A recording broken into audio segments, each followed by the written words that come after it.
Today is Thursday, September 23rd, 2021. Coming up on Roland Martin Unfiltered, streaming live on the Black Star Network.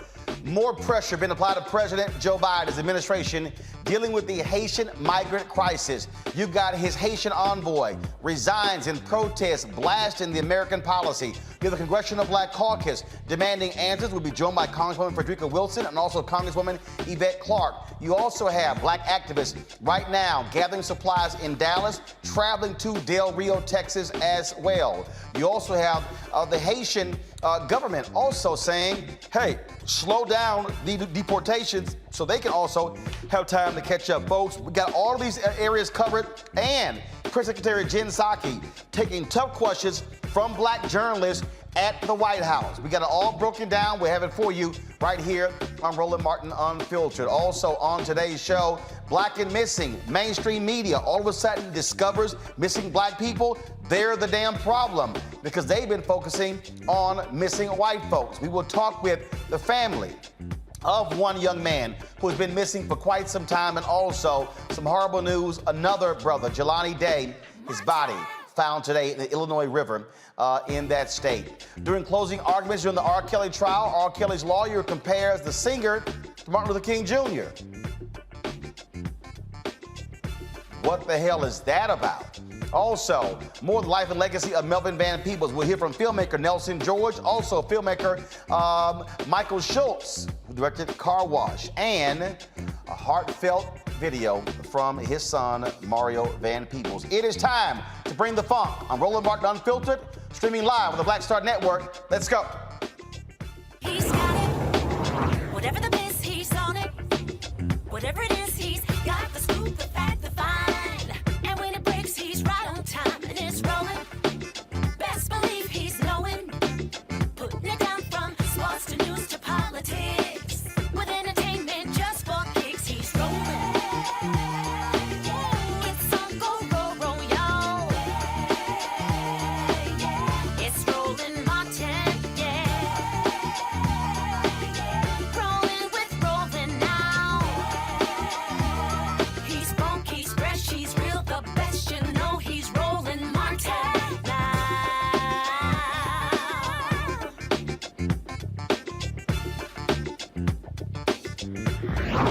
Martin. Far too many weak answers coming from the Biden administration as it relates to the Haitian migrant crisis happening on the Texas border. They continue to deport folks. They also are having more challenge them on their policy when it came to Border Patrol using horse reins to whip those individuals. The cops involved placed on administrative leave, but also what is America's policy in the treatment of Haitians? Why do we see a continuation of Haitians being treated far differently than Afghan refugees or even Cubans? We got comprehensive coverage on today's show. Joining us right now is Congresswoman Frederica Wilson out of Florida. Congresswoman, glad to have you on the show. I have been asking that question repeatedly. We know this goes back to the administration of President Jimmy Carter as to why America treats Haitians differently from Cubans and how they're being treated right now on the border. What answers have you gotten from Vice President Kamala Harris, from President Joe Biden, from others as well? Well, it is very clear, and it has always been clear, that there's a difference between the way they treat all black immigrants versus white immigrants. So there's racism at the border. It's always been there. And as the Congressional Black Caucus moves forward, we're trying to address that.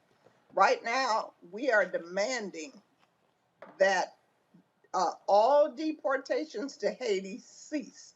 Stop right now. No one needs to be deported to Haiti. Haiti cannot receive any repatriated people at this time. Haiti is not in the condition to receive anyone. And I see them moving people now on the airplane, going back to Haiti. Many of them do not even know that they're going to go back to Haiti. They have not just left Haiti. They have just left Chile. They've left other Central American countries. And some of them just speak Spanish. So this is 10 and 15 years ago, and they're repatriating these people to Haiti, and it must stop now. I am pissed. That's my new word.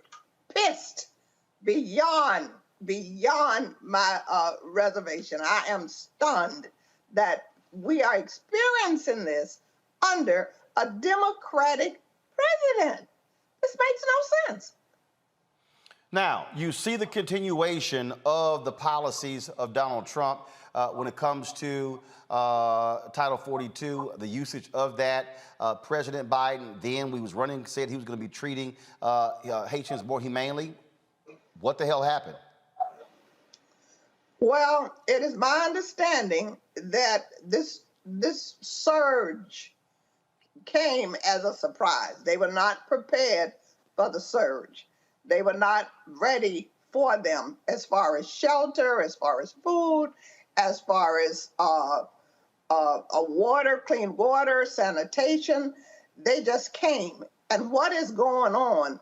There is a cottage industry of criminals who have created this, I guess you would say, misinformation across the Western Hemisphere saying, you see, the Afghans were let in.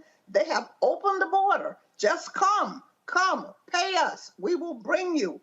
And so these people, the money that they have saved, and they were sending it back to Haiti, they're using that money to travel with these people to the border. So they're being hoodwinked to think that the border is open. However, now that they are there, this has turned into a humanitarian crisis for the United States. The optics around the world is not good for the White House. So they need to solve this problem today. And it begins with stabilizing Haiti. You cannot deport anyone back to Haiti or anyone to Haiti without stabilizing Haiti. And they have not done that. So they need to give these Haitian nationals an asylum hearing, a date, carry them through the process. And if some of them are wearing ankle bracelets, it is my understanding. Some we have welcomed here in Miami, but it's still not enough. So we're asking the faith-based community to reach out, to offer them the ability to be their sponsors, because I believe those who have sponsors, they're allowing them to be released in the United States and giving them a court date. They have separated the children and put them on the Health and Human Services, because unaccompanied children have other guidelines that they're under. Who they are repatriating are Black men who we need here in America. There are enough jobs, there are enough places who will welcome them, and they need to stop repatriating them. Some of these people have not been in Haiti for 15 years. They left to go and work in Chile and Brazil for the World Cup, and they have not returned. So when those jobs dried up, there was racism in Chile, racism in Brazil. So they didn't have any jobs. And when they began to get this information that they could come to the United States, the border was open, they started on this trek, and it's 4,000 miles from Chile to the border where they are. So this is a crisis. It's a humanitarian crisis, and it has to be solved today. One of the things that we have not heard, I'm going to play a little bit later, Yamisha Alcindor of PBS was asking Jen Psaki, why haven't we heard President Biden on this? This is one of those moments where, this has been going on for quite some time. We've been reporting on it every single day. We've asked the administration every single day, send someone onto this show to explain what's going on. They have not done so thus far. And so isn't it time for the president, for President Biden, not Press Secretary Jen Psaki, not Vice President Kamala Harris, for President Biden to come out and speak to the nation, speak publicly on this? When the president of Haiti was murdered, I requested that the president have a fireside chat with the people of Haiti. That was long before this. So now that coupled with that, the earthquake, the hurricane, and this deportation debacle, definitely, it is time. It's long overdue. All right, Congresswoman Frederica Wilson, we surely appreciate it. Thank you so very much for joining us. And hopefully we'll have a resolution to this issue soon. Absolutely. Thank you so much for having me. All right, and do this, and be sure to send me a text so I can have your, my number ain't changed, so I need to get your new number, so just send me a text. Okay. All right, love the hat. All right, take care.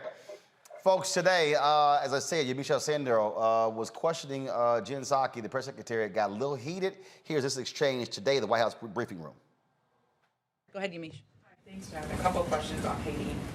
The first is the president has often used his bully pulpit during the most important times in his administration. Why is he not using that bully pulpit to speak out forcefully himself on the treatment of patients? I would say, Yamiche, certainly I've represented to you all his point of view. His point of view is also reflected in the actions that have been taken through the administration, including the investigation, including the change in policy. The Secretary of Homeland Security oversees these efforts and has been quite outspoken and quite visible on what steps we should take moving forward. And he certainly may still speak to it. Obviously, there's a lot of events happening here, including the UN General Assembly, COVID, and others, and I wouldn't rule that out. And just to say, respectfully, I just have a couple more questions. Everyone else got questions in. Respectfully, I understand that you are the spokesperson for the president. These are images that are traumatizing Haitian Americans that he promised to treat respectfully and with humanity. Why isn't the president telling people himself these images that people say look like slavery are wrong? Me as president, I as president, condemn them. How is he not doing that? Why is he not doing that? What are people supposed to take away from the fact that he's not at the bully pulpit himself talking about these images? Yamiche, I think people should take away that his actions make clear how horrible and horrific he thinks these images are, including an investigation, including a change of policy, including conveying clearly that this is not acceptable and he's not going to stand for this in the Biden-Harris administration. Our actions make that absolutely crystal clear, as have our engagements with a range of voices, a range of concerned advocates, members of Congress, and others who we want to communicate with, not just about our horror, but also about what our immigration policy is moving forward. Also said in his letter, he called the U.S. policy inhumane, deeply flawed. Does the president believe anything in this letter that Daniel Foote is saying rings true, has some sort of point that he believes is true? Which aspect? He called the policy toward Haiti inhumane. He said that he wasn't specific in his letter. What I noted earlier before, let me finish, Yamiche. What I noted earlier before is that we have taken very specific actions as it relates to the horrific photos that we're not going to stand for in this administration. I don't know if he was referring to that or something else. That's why I raised the point. His purview, let me finish, Yamiche. His purview was not about migration. He didn't raise his concerns about migration privately. We respect his point of view, respect his ability to bring forward concerns, to raise ideas, to raise proposals. That's certainly something the president welcomes from everybody on his team and something that he had the opportunity to do in a range of meetings. We also have to make decisions here based on what we feel are going to help promote democracy in Haiti, including Haitian-led reforms, Haitian-led steps on the ground to make changes in the country. A number of people who say that he did raise concerns over the deportation of Haitians and the treatment of Haitians. Are you saying then that Daniel Foote is not telling the truth in this letter? I would point you to the State Department, who have conveyed clearly in their statement what I just said. I promise. Yeah. The last question is, Daniel Foote, the former special envoy to Haiti, he's raising this idea that the U.S. should be listening to Haitian civil society, not backing the current prime minister who was not elected by the people. What's the president's response to that? Because those civil society members have been telling me and other reporters for months, even before the assassination of the president, that President Biden was not listening to the people of Haiti about how to move forward with their government? We support a Haitian-led process charting the country's course through the current political situation. We don't back any one political group, and we continue to encourage all political stakeholders to engage in dialogue and find solutions together. And that has been our objective through all of our policy process making throughout the course of this, in addition to providing a range of assistance, training to people on the ground. Go ahead. Now, folks, again, let's talk about that Haitian envoy.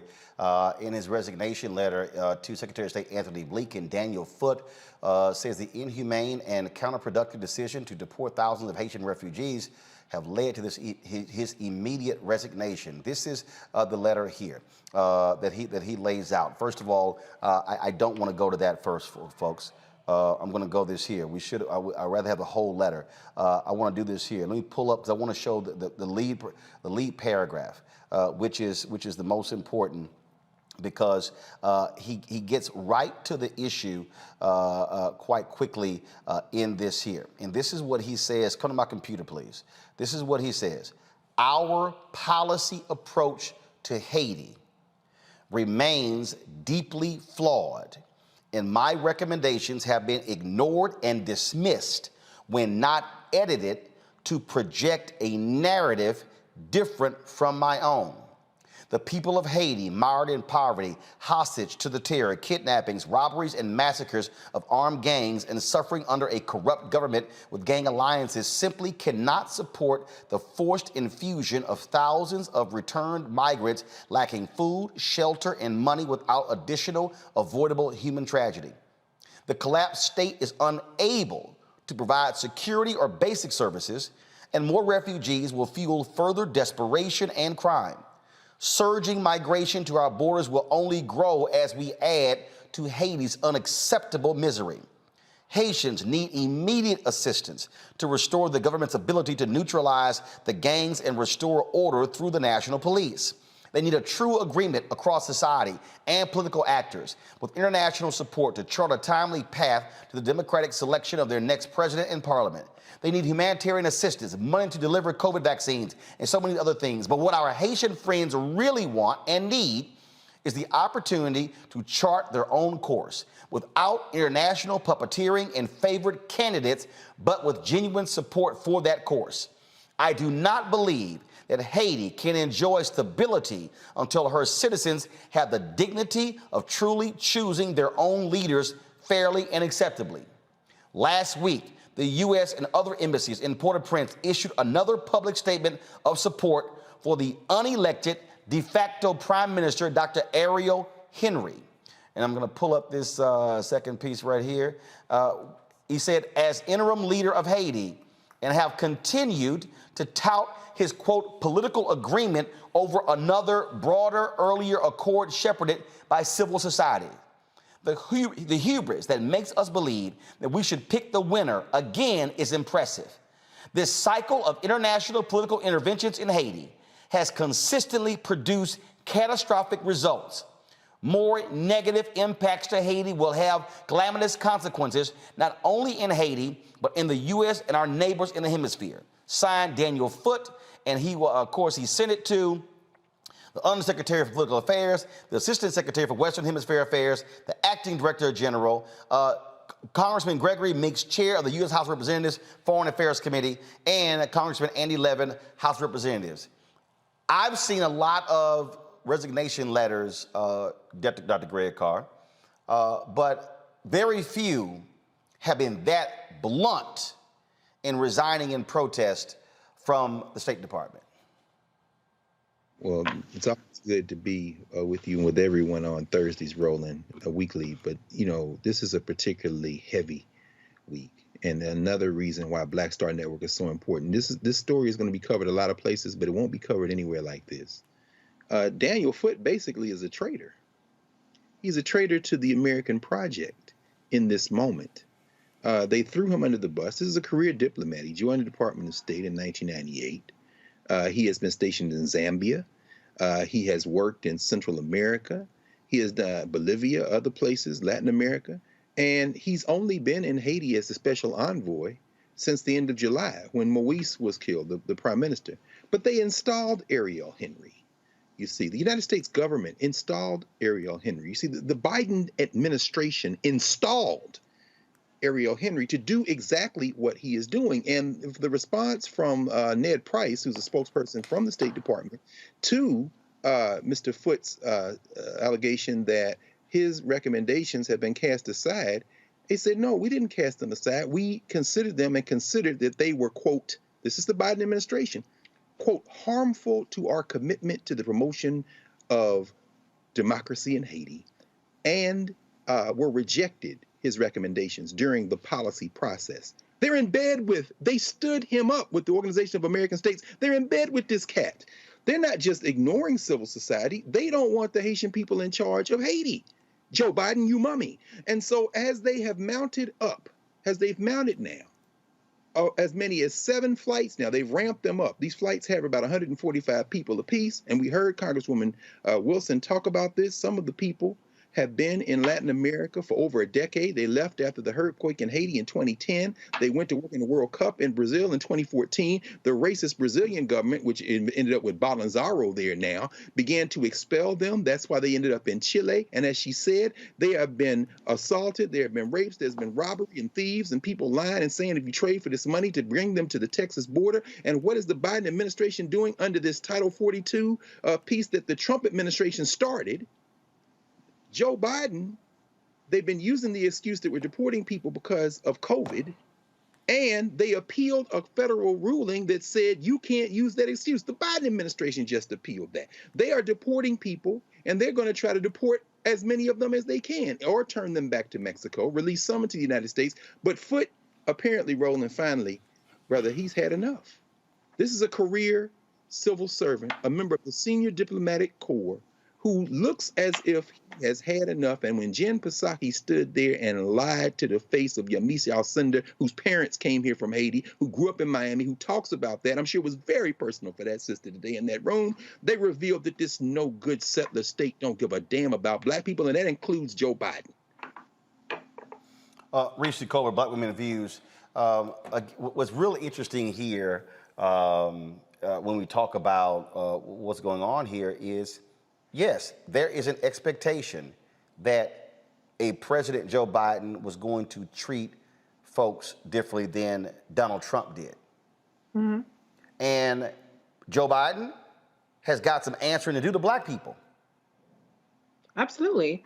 And I think he is, really passing the buck on this and kind of going and hiding instead of, using his bully pulpit, as Yamisha Sindora pointed out, to make a strong, forceful statement about this. I mean, he has been missing in action in terms of really speaking out forcefully about how inhumane and unacceptable this treatment is that we saw towards these Haitian migrants. And, I think part of the problem is that, he hasn't figured out yet what his overarching policy is going to be on immigration. He kind of got a get out of jail free card by passing the buck and allowing this narrative that Vice President Kamala Harris is over the borders and over immigration, even though she had a very narrow assignment for diplomacy and with the Northern Triangle nations and not over the border. But he let her take all the daggers since the announcement was made in March on immigration. Well, now the buck needs to stop with the president, the person who actually is over this policy. His administration, his secretaries are the ones that are appealing this ruling in Title 42. And so it's time for him to speak out. But I think the problem is that as a nation, we also haven't decided what we want to be when it comes to immigration. We saw Donald Trump, the last president, who was talking about build a wall, and he was so anti-immigrant, so anti-refugee, and yet he improved his performance with Latinos in 2020. And even in 2018, the Republicans made gains. And so we don't have a mandate within the party. We don't have a mandate within the country on how we want to treat immigrants, just the same way we are not treating Black citizens with as first class citizens. Look at what's happening with voting suppression and rights all around the country. And so this is just another indication of the fact that we as a country have not grappled with who we want to be.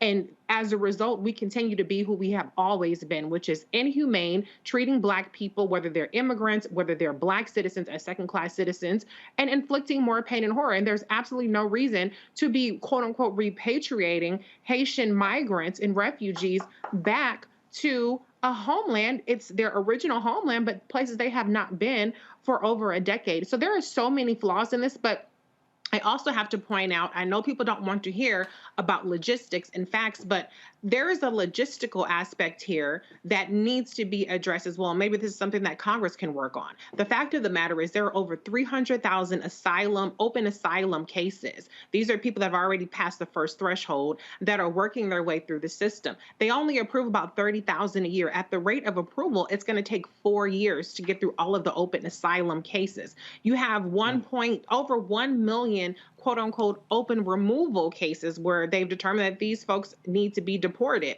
And there's a huge backlog with that. So we have an immigration system that is completely broken. Even if you don't even take into account the racism and the disparities with how different groups are treated, there's still a very, very broken immigration system that has to be fixed and has to be addressed so that people who do come here can be processed in an orderly fashion instead of there being chaos, and instead of them saying, well, look at the optics of a bunch of 10,000 people under a bridge. We need to solve those optics instead of solving the humanitarian crisis that we're dealing with. So this is a very layered issue. I don't have the expertise to talk about U.S., Haiti, government interfering and all that nature and all that stuff. But I will say that this is a very layered thing, and it's an emotionally charged and traumatic thing that we're looking at.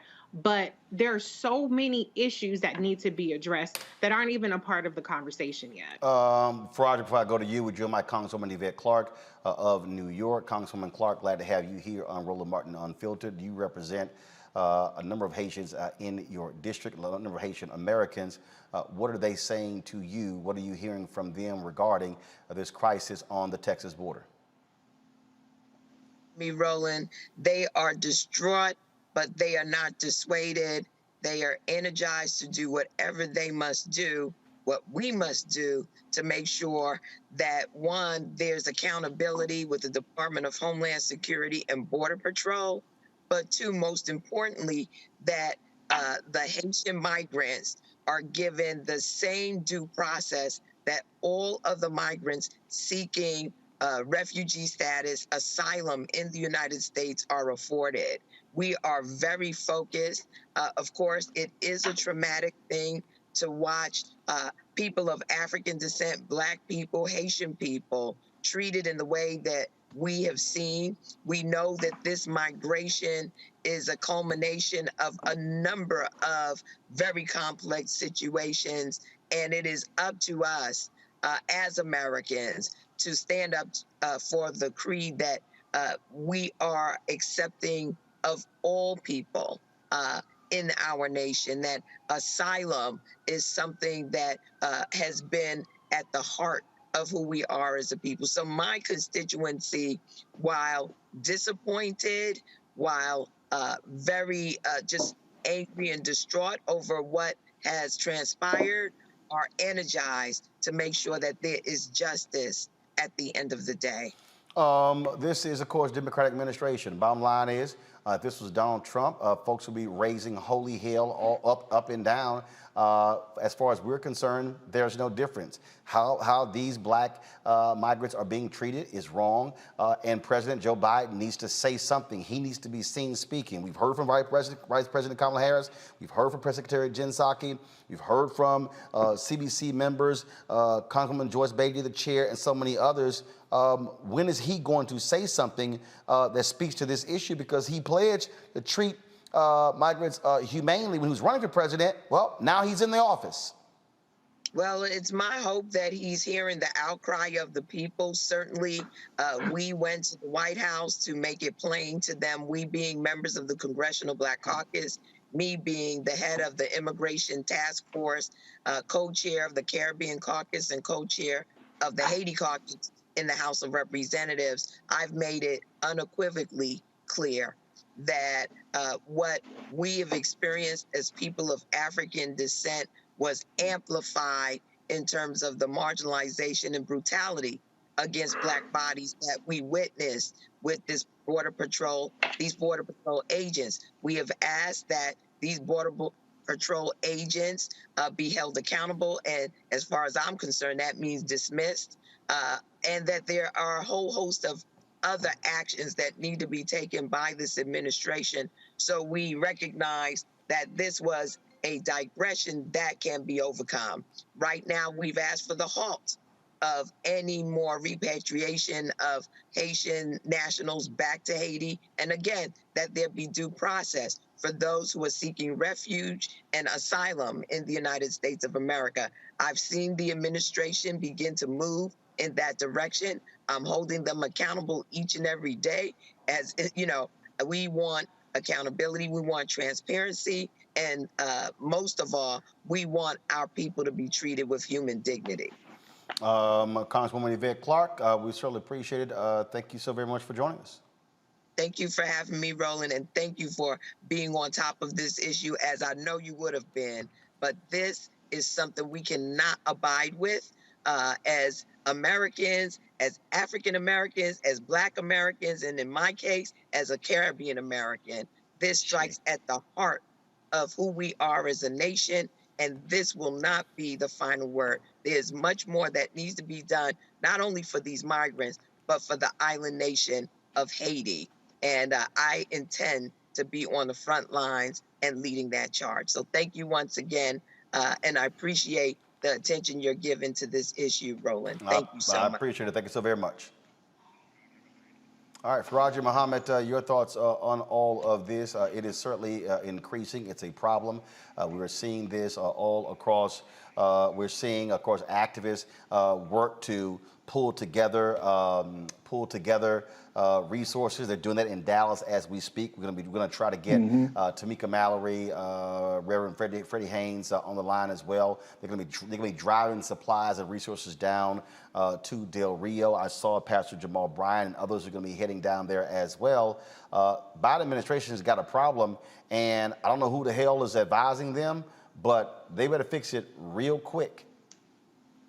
Oh, no doubt, Brother Roland. And this is why it's important for us to even have this conversation, because one of the big questions I was going to, would ask any Black political leader, whether it was Representative Wilson or Congresswoman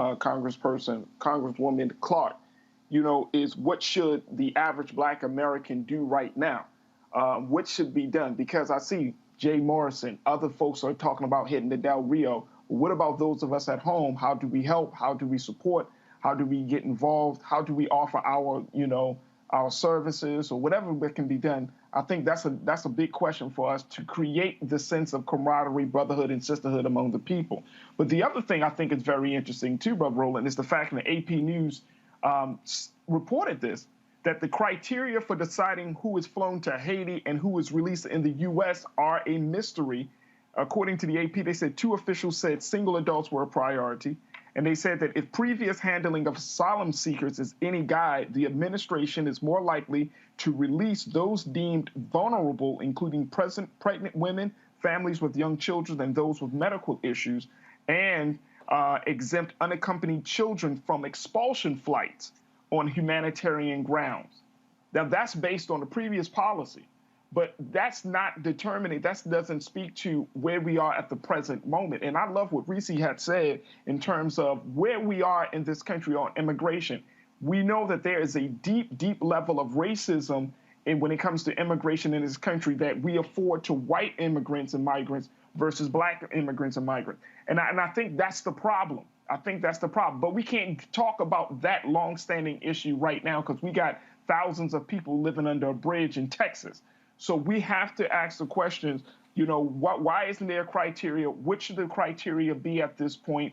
Press the president, as folks have been saying, continue to get people involved. But I really would love to see our brothers and sisters down in Texas, see what kind of support can we give them. And I'm talking about those who are in Houston, those who are in other parts, your hometown, Roland. I mean, what can we do as a people on this side of the conversation? How can we be supportive in this effort? Well, first of all, those things are happening. I mean, literally, as I'm sitting here, as we're talking to folks and going through this, give me 1 second. I'm literally texting Linda Sarsour, Reverend Freddie Haynes, and Tamika Mallory with, of course, Until Freedom. What they are doing. They're having me supplies. First of all, pulling together supplies and resources. And one of the things that Linda just said is we now have an 18-axle truck that we don't even know what to do with, plus the first truck we had. She said people were just waiting for folks to tell them how to help. So that's happening. But the issue that, of course, that you're going to have is, if people all of a sudden just start sending stuff, you got to have a place to send it to. Right. Well, you can't. And so the problem here is folks are going down the Del Rio, but here's the first question. Are those goods, supplies, are going to be able to get to the people? What do you do with it? And so you go down, what do you do? And so it's the same thing when you get the earthquake. Our whole deal was, we will tell you where to send stuff, but it's got to go to the right place. Greg, go ahead. No. I'm just rolling to the point, and I am equipped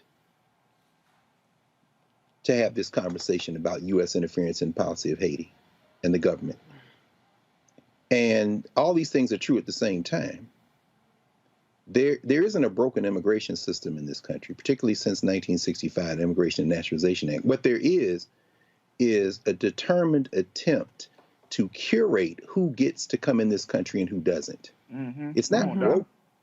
It's not broken at all. In fact, it is a spigot that has always been controlled as far back as the 1882 Chinese Exclusion Act to keep this country white. Now, in terms of the U.S. policy toward Haiti, the Biden administration is following in the footsteps, as you have said, Roland, of every administration going back to the damn Haitian Revolution when it comes to regulating how Haiti fits in the geopolitics of this hemisphere, so that the corporate interests in Haiti, I'm talking about the people who make the draws and the baseballs in both the Haiti and Dominican Republic, that is what is informing the fact that after the assassination of Moise, when this guy went down there as Biden's emissary, the special envoy, in July, to now, they took out the person that the remnants of the Haitian government decided, you be the leader until we get. The Biden administration is like, no.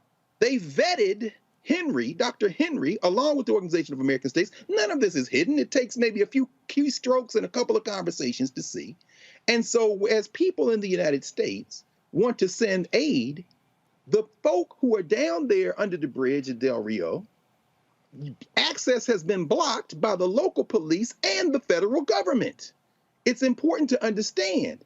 Also, that number is shrinking decidedly. Why? Because they are flying people back. At last count I have, and you may have more recently, there are less than 4,000 people down there now. There are 3.2 thousand people in custody. There are over 1,400 who have been returned, whether they're sent back to Mexico or even, depending on their papers, back to the sources of where they came from. And the flights, as many as now, 7 a week, this uptick by the Biden administration, are landing at Toussaint Louverture. People are getting off the plane, and in one case, tried to fight the ICE people to get back on the plane, come back to the United States, because they have nothing in Haiti. Now, the only other thing I'll say is that this is not unrelated. I know people get tired of me hearing me saying, but it's okay. Do a little research. There is no we in this country. There's no moral core in this country. There's no we're better than this. The sitting vice president of the United States made a statement. This is after the damn Democratic Party gave the right wing talking points by showing her at the Howard Hampton football game Saturday, combining it with these Haitians under the bridge, and basically revealing the fact that the Biden administration set her up in the first place by, as you say, Reese, saddling her with this idea that you would control the border, which was never supposed to include all this. But at the end of the day, even the vice president has said something.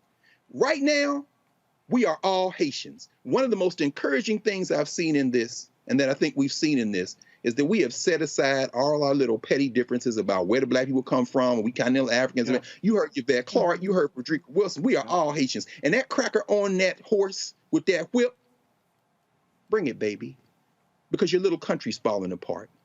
You're going to whip the right one in a minute. Y'all real close now. You're taking another step closer to the dissolution of this settler project. There's nothing broken in this country. There's nothing broken in this country. This is an anti-black project. And we're seeing another example of it today in Texas.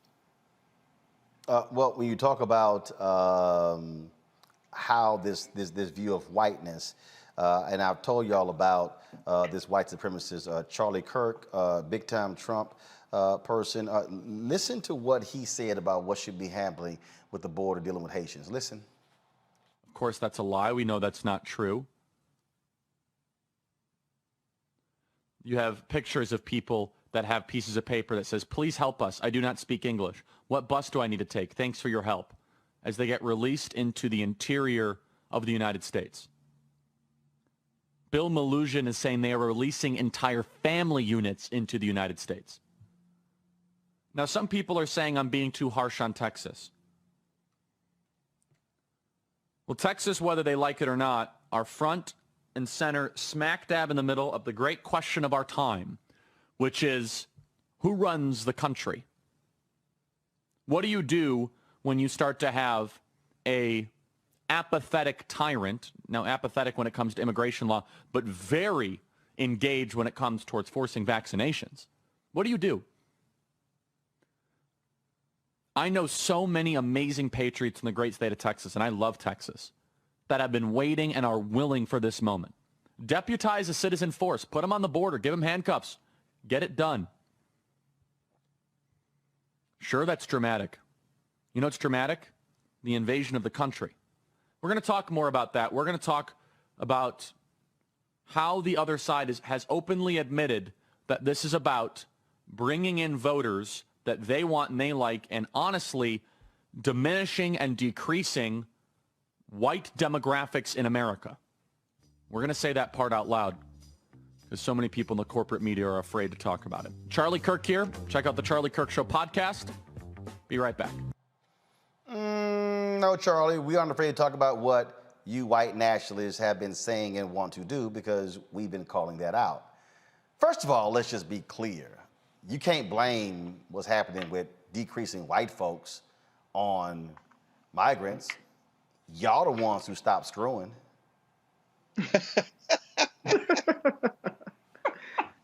You can't blame. I mean, Charlie, I know you dumb.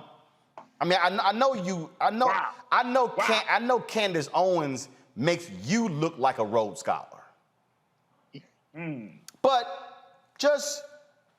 let me just show you a couple of things here, Charlie, that probably you had know nothing about because aren't you also like a college dropout, just like Candace?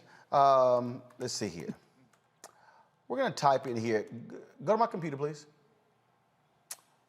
Declining white birth rates in America. What comes up? Right here.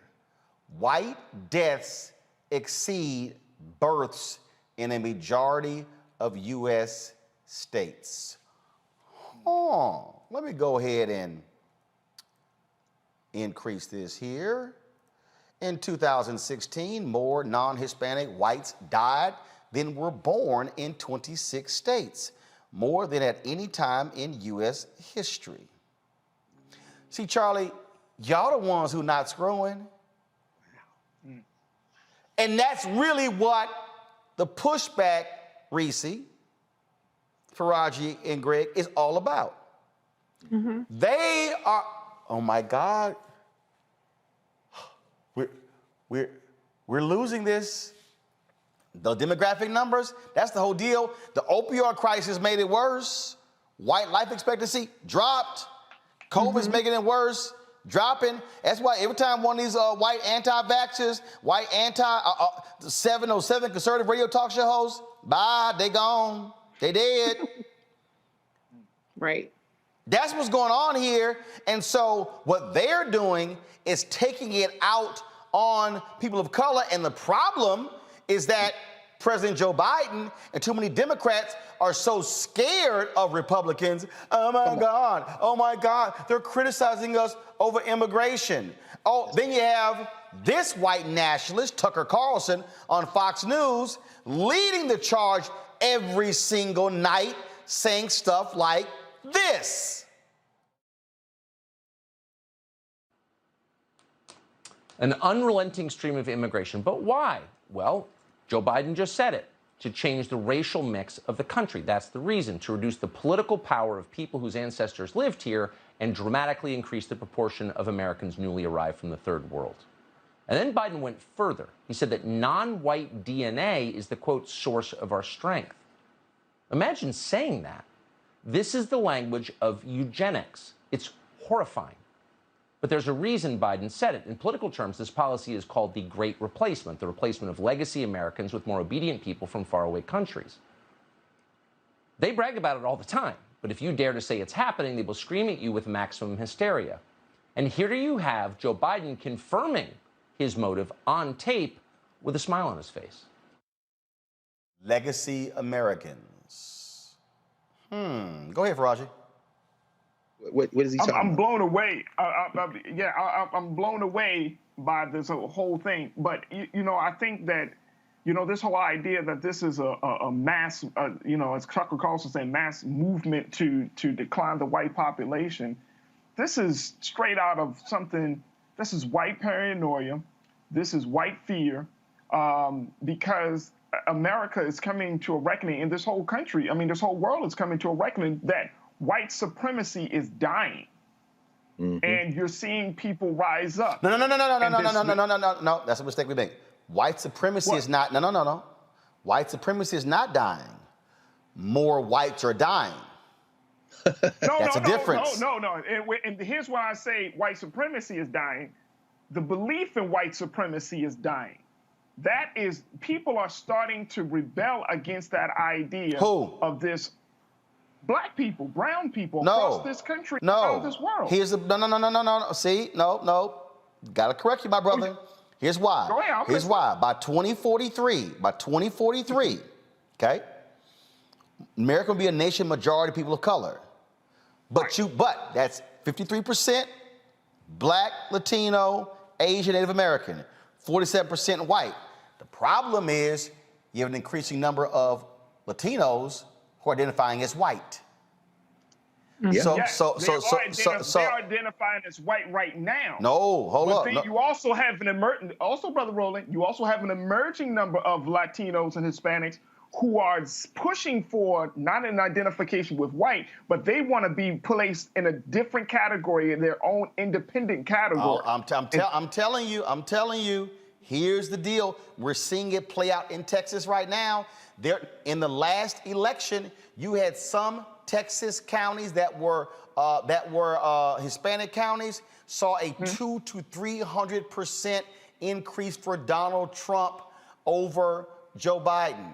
Well, Sure. Follow me here. What I'm saying is this here. Reese raised the point earlier. How in the hell you saw an increase in Latino voting for Trump over Biden? It's because we got to deal with it. You have an increasing number of Latinos / Hispanics, depending upon what part of the country you're in, who identify as white values, view of America, and don't feel for us. And so when we talk about black and brown coalition, we got to understand. And of course, I have seen this with my own eyes and my experience in Texas. There's a difference between somebody who is from Mexico, there's somebody from Peru, there's somebody from Venezuela, there's somebody from Nicaragua, somebody from Colombia.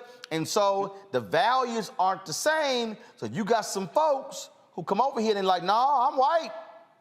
But for that contract and for college, I'm brown, but I'm white. So there's a dynamic at play here that we got to own up to. And I agree with you. And I'm just simply saying that even with that dynamic at play, Brother Roland, the fact is people are tired of white people exerting their force, white people saying that they're better, that whole idea that white people should be in the leadership role, white people should be in power, people are pushing back on that. We're seeing that literally every single day in this country. So what that other radio hosts and Tucker Carlson are afraid of is they're seeing their world going down and it's crumbling because the belief system that keeps this world up is flawed and is now being seen as a way to keep people as slaves rather than masters of their own fate. Greg, go ahead. No, I mean, I think a number of these things work in tandem. The real villain of this piece is the nation state. Anytime you begin to parcel out rights and resources based on where you came out of your mother's womb, in other words, the concept of citizenship, you then enter people in a version of the Hunger Games. So we'll have a majority non-white country, but white people will then become the largest minority group in the country. And what holds whiteness together is anti-blackness. The hope for this country, and I don't have very much hope for it, and that's okay because I have hope for humanity. We have to understand nation state is a recent phenomenon in world history. But the hope for this country would be to ultimately abandon race logics. Charlie Kirk, who I would love to meet at the border, if he had the manhood to screw his little courage up and grab a whip and join him, I would love to join him down there and have a nice little dialogue. It would probably last about maybe the seconds it would take for me to erase all his bridge work with my fist. But we know he's not going anywhere near the border, so that would never happen. Charlie Cook and Kirk and the youngish looking Tucker Carlson know very well that what they're doing is rallying the only thing that brings whiteness together, which is anti-blackness. And they're doing it exactly as you said, this, to quote Francis Cress Welsing and others, public enemy, the fear of a black planet. Now, at the same time, there is nothing, as you said, Roland, there's nothing binding those who speak Spanish together. So, as you said, that caravan that left Latin America and came through Central America over those thousands of miles Representative Wilson talked about included Venezuelans, included some Cubans, included folk from other countries in Latin America, in addition to Haiti, included Dominicans. Dominican Republic and Haiti absurdly on the same island, but they were divided by a white nationalist project in this international, notion of whiteness. But ways I'm bringing all that together is once you reach the United States, you acquire, if you can get it, a version of enhanced humanity that we call citizenship. This is the problem. It's not just a U.S. problem, it's a global problem. Once you become or have access to American citizenship, you will do anything to preserve it, maintain it, and extend it because it comes at the expense of other people in the hemisphere and in the world who have citizenship in these other imaginary places we call nation states. So you will have Cubans, white Cubans for sure, but increasingly non-white Cubans who will say, if my citizenship will be preserved by voting this way, I will. It isn't just values, although a lot of people who speak Spanish are Catholic. If you're in Texas, as you've just told us, you don't even have to be a white Hispanic, so to speak. You could be a Hispanic who thinks it will benefit me if I can get to point the finger at somebody else and thereby get them to stop looking at me. This is the zero-sum game of race. And so what we're seeing now is a tipping point. We're in a country that never had a we. It isn't a nation. There are many different people in the borders of this nation state negotiating for themselves and the groups they come from to avoid last place, to use the work of the anthropologist Randy Mattori. But this moment, when you see this white boy on this horse and Maxine Waters evokes enslavement, and Yamiche Alcindor goes after Jen Psaki, and she should have went after her with more barrels than she did. When Kamala Harris, who we can debate policy decisions, comes out and speaks as the sitting vice president, and the president of the United States is silent because he is still chasing them three imaginary white voters who are not going to return the Congress to the United States to the Democrats in 2022, and he's going to lose the election in 2024 because the white party is unified around anti-us, and we are not unified because there's no logic in this country that unifies the non-whites because we're all too busy trying to avoid last place. This thing is headed for a fracture. And the thing here, Reese, when it comes down to politics, and I asked, you're going to hear in a second when I talk with Congresswoman Karen Bass, Democratic Party, you think You gonna hold on to the House and the Senate in 2022 without black people? Come on. Oh, Come on. They I don't know. Ron Klain, Chief of Staff. You might want to wake up. If I'm Susan Rice and Cedric Richmond, I'm walking to the Oval Office saying, "Say, bro, do you understand what you're doing? Yeah. No George Floyd Justice Act, no For the People Act, no John Lewis Act. This Haitian issue here. Oh, you asking for an ass whooping." Reese, go ahead before I go to break. Come on. Yeah, I do not look forward to 2022 and having to make the argument again, please vote like your life depend on it, blah, blah, blah, when we're back in the same situation of not having results to show for it and only being able to show that it would have been worse had we picked the other guy. So there has to be some sort of come to Jesus moment. There has to be a reckoning. The Democratic Party has to figure out its identity and stick with it on immigration. And that identity cannot be appealing to white nationalism. To the point about white supremacy, there are plenty of people who are foot soldiers of white supremacy that are not white. Tim Scott is the one who tanked the George Floyd Justice and Policing Act along with Manchin. We have the new Florida Surgeon General is a black man who just got rid of mask mandates and even quarantine mandates in schools. And so there are plenty of black people that we can identify that are foot soldiers of white supremacy. To Dr. Carr's earlier point about the we with black people on this Haiti thing, I think that the images are so jarring and they're so transferable from something that's specific to Haitian migrants experiencing and something that enslaved peoples in the United States and black people in the United States have experienced, that there is a shared trauma there. But I do have to point out that one of the most divisive and effective tactics that's been used to divide black people and degrade our political power is, I won't even name the name of the organizations, but y'all can fill in the blank. But they have used xenophobic descendants of slaves as opposed to immigrants. They've even been against and now people. all of a sudden they trying to sit here and cape for Haitian migrants. I'm like, sit y'all ass down.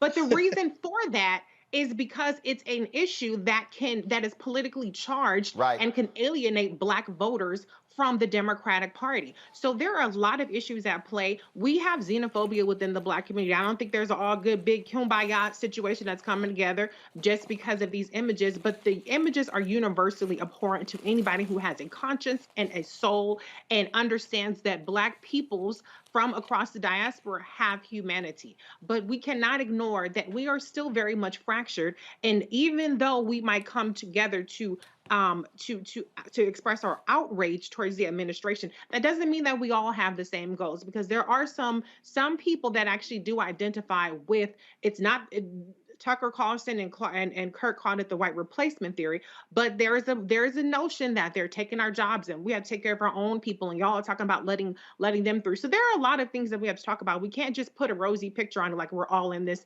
together and we're all united. We have to deal with those issues within our community as well, so that we can really harness our political power so that everybody in our community benefits.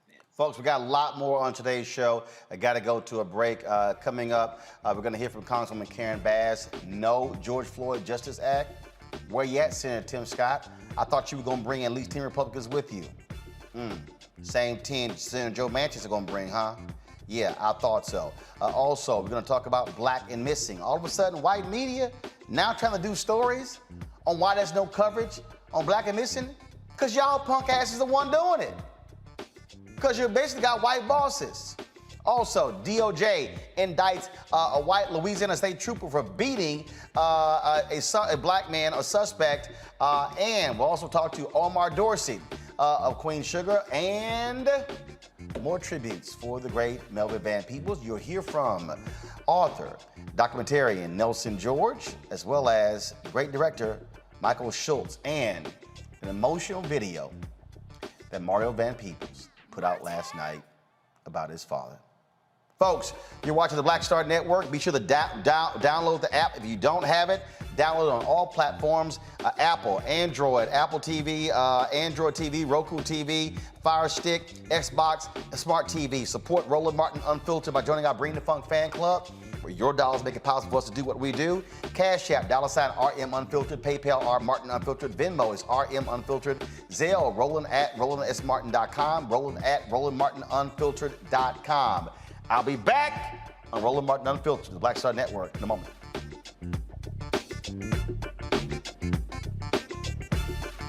I believe that people our age have lost the ability to focus the discipline on the art of organizing. The challenges, there's so many of them and they're complex, and we need to be moving to address them. But I'm able to say, watch out, Tiffany. I know this road. That is so freaking dope.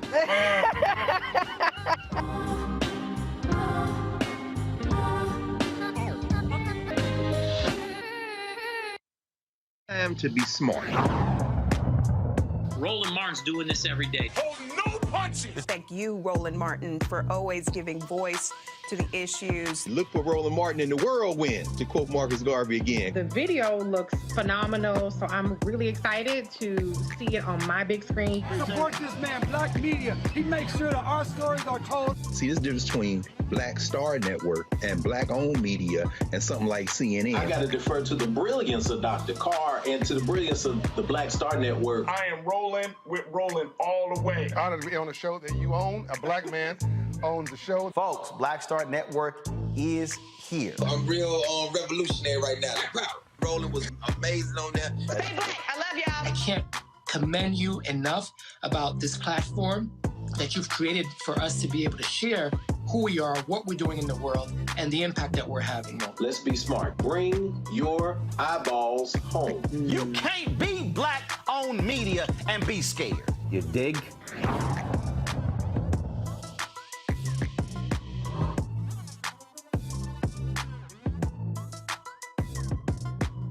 Hi, I'm LD Barge. Hey, yo, Peace World. What's going on? It's the Love King of R&B, Raheem Devon, and you're watching Roland Martin Unfiltered.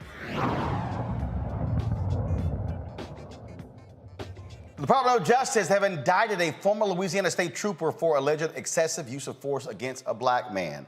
Jacob Brown is charged with a single count of deprivation of rights under color of law. The indictment alleges that on May 30, 2019, Brown assaulted a gentleman by repeatedly striking him with a flashlight. If convicted, Brown faces a maximum sentence of 10 years in prison, 3 years of supervised release, and a fine of up to $250,000.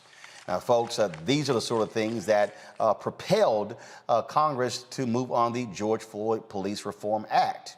Remember, President Biden said he wanted to sign that into law by the anniversary of the death of George Floyd, the one-year anniversary. That was in May.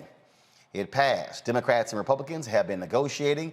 Senators Cory Booker, as well as Senator Tim Scott, have been going back and forth, had lots of conversations, lots of negotiations going on between the two. Well, guess what? Nothing has happened. There's no bill. Senator Tim Scott said he is disappointed with Democrats for the lack of willingness to compromise. Listen to this. Negotiations coming to an end? I am disappointed about it. I've spent several months working on it, and frankly, the amount of misinformation is remarkable from the other side of the aisle. It is disappointing without much of a question. Yeah, Senator Warren said this morning that talks aren't over on their end, but I know you said that they were the ones that walked away from the table here. Yeah, I mean, the concern, of course, is that what they'll try to do is find some executive order and or slide it into reconciliation in a very partisan fashion, and that's unfortunate and likely.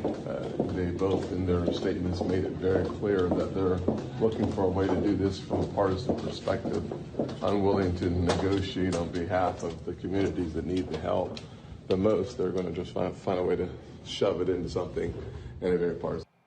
They're going to pursue executive order in a partisan fashion. You mean like the executive order that you agreed with? That same one, the one you agreed with under Trump? That's quite interesting. Earlier today, I talked with Congresswoman Karen Bass, who was involved in the negotiations on this. She has a different take than what Senator Tim Scott just said. Listen to our interview. All right, Congresswoman Karen Bass of California, glad to have you here. I hate that we don't have good news. We had you on before. There was a lot of hope that we were going to have the George Floyd Justice Act become reality. What happened? Well, I think, Roland, it was a question of never being able to get to yes. The Senator Scott, really a lot of it hinged on him because he was going to deliver the 10 Republican votes. And Senator Booker, compromised. He went off and negotiated a deal with the Fraternal Order of Police because Senator Scott said, if you can show me you can get law enforcement support, I'll be open to it. And unfortunately, once it became public, the unions started going after each other, and that blew that up. And, I do have to qualify this by saying that the House of Representatives twice did our job. We passed the George Floyd Justice and Policing Act last year and this year. But I think Senator Booker just kind of threw in the towel yesterday because he felt that he could never get Senator Scott to say yes, even having compromised all the way down to the bone. So, look, there are a lot of us, frankly, who said we had no faith there were going to be 10 Republicans. Now, you had Senator Tim Scott and Senator Graham telling others, they could bring 20, 25 along. And so the proof is in the pudding.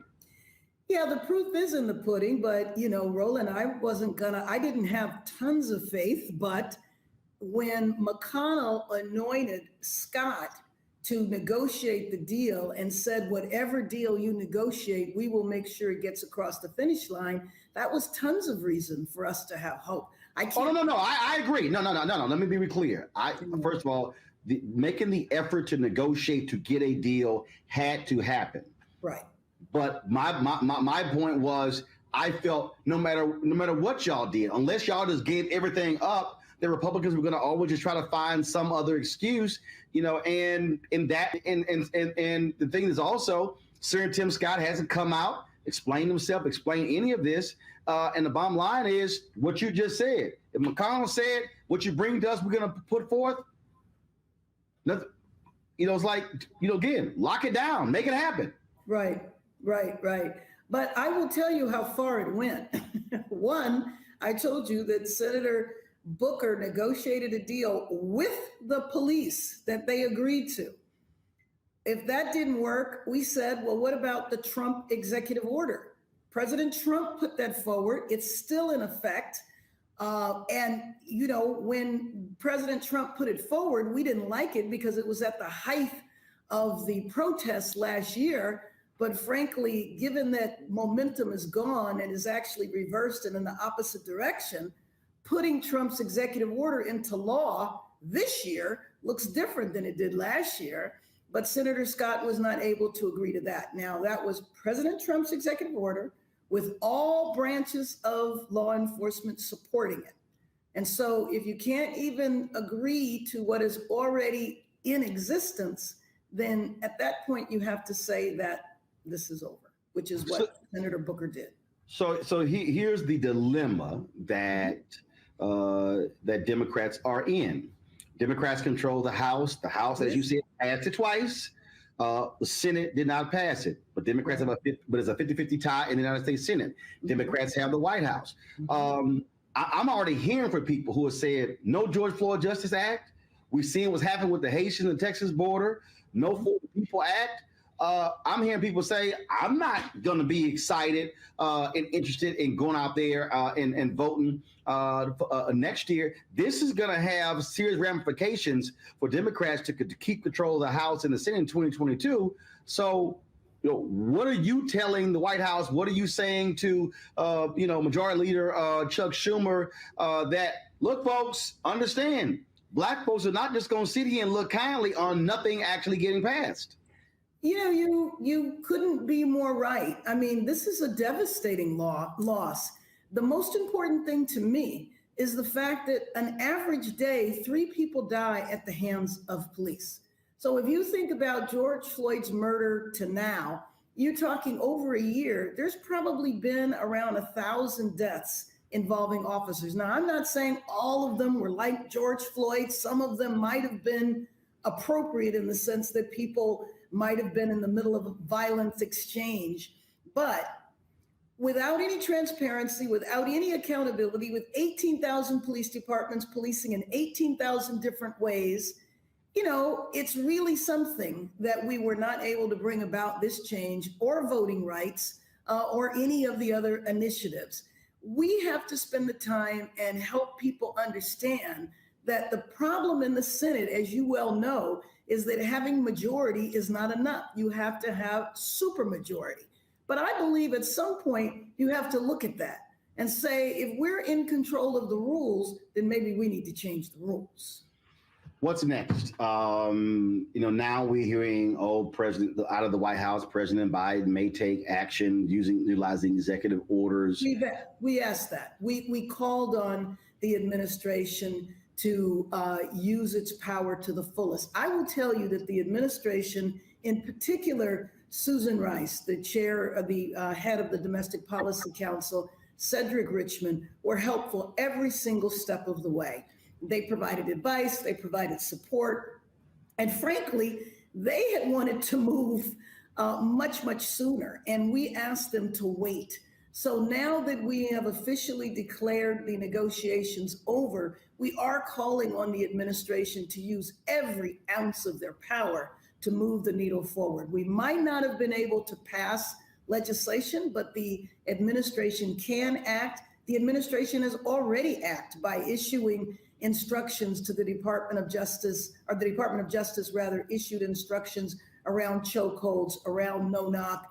You know that the investigations are going on. All of the stuff that Trump shut down is now back in effect, and the administration is acting aggressively. I hate to put all of the emphasis there, but until we can pass meaningful legislation, we have to use the power that we have, and that's the power of the administration. Now, when it comes to people voting next year, we need to talk about that. And we need to say that what we were able to get done, or what the administration was able to get done, in the absence of our ability to act. Well, it's unfortunate that we sit here. There was tremendous pressure. There were people out there in the streets. But this is also what I've also said is that the activism, that pressure, has to continue. And frankly, I think Senator Tim Scott owes America an explanation as to what happened. Well, I would agree. I do think, though, that the lesson to be learned from this is that it's most important to push legislation at the height of the momentum. And if we had been able to pass the legislation in the Senate last year, when there were hundreds of thousands of people out in every single state and countries around the world, it would have been a lot better. Again, the House did our job twice. It was the Senate where things die. And that is all too often on so many issues that folks care about. Unfortunately, the public only sees who's in charge and says, "Oh, you failed," as opposed to those nuances. And so, Councilwoman Karen Bass, I do want to just give you an opportunity just to share your thoughts on what's happening on the border. There's lots of pressure being turned up on President Biden. His Haitian envoy resigned, blasting the Americans' policy towards Haiti. Just your perspective on that. Well, I mean, I think it was absolutely atrocious. I mean, I looked at those, the footage of the officers on horseback whipping the migrants, and I hope that an investigation is done quickly, that they are fired, prosecuted if need be. And I do think that our policy, if those people are seeking asylum, then we need to treat them accordingly. And so I worry about the mass deportation of people to a country that they haven't been in for years. Remember, those folks did not get to Mexico, did not get to the border in a boat from Haiti. They came from South America. Some of them had been in South America for quite a while. And then you're sending them back to Haiti, where there's what? Absolutely. Well, we continue the pressure. I've been asking for the administration every single day to have somebody come on my show to explain what's going on. I still need somebody to explain to me why in the hell we have a different policy for Haitians compared to Cubans, why we're accepting Afghan refugees, but we're turning our back on Haiti. And no one's in the administration seems to want to give an answer. And we're going to keep asking the question and trying to get somebody to answer that. Okay. Congresswoman, Congresswoman Bass, I got that laugh there. I appreciate it, Congresswoman Bass. Thanks a lot. Okay, you're welcome. Thanks for having me on. I have a good one. Bye. Oh, man, folks, it is certainly unfortunate that we're not going to see the George Floyd Justice Act passed.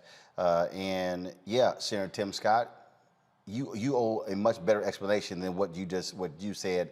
Folks caught up with you in the hallway there to say Democrats did not accept compromise. Okay, detail that. Greg Carr, what do you make of Senator Tim Scott not being able to corral some votes? According to Congresswoman Karen Bass, Senator Cory Booker negotiated with the Fraternal Order Police. Democrats compromised on a whole lot of different areas. Scott couldn't deliver. No, he couldn't. No, he couldn't. You know what's so funny, Roland? I love that interview, man. And I love how you picked up immediately on that laugh. He's like, I got that laugh. She know what it is. I want to congratulate Timothy Eugene Scott.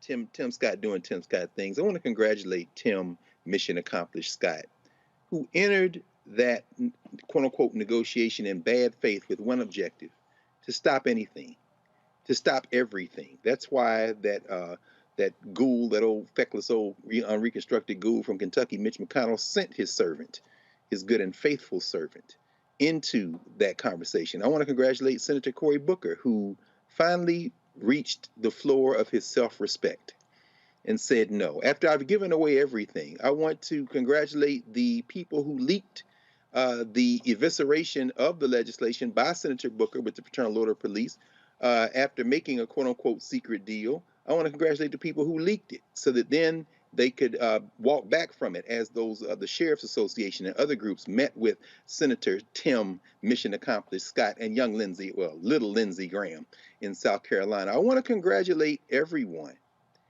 in the white nationalist contingent who sent Tim Scott into that room with one objective and one objective only: to defend the patter rollers. Don't let anything happen.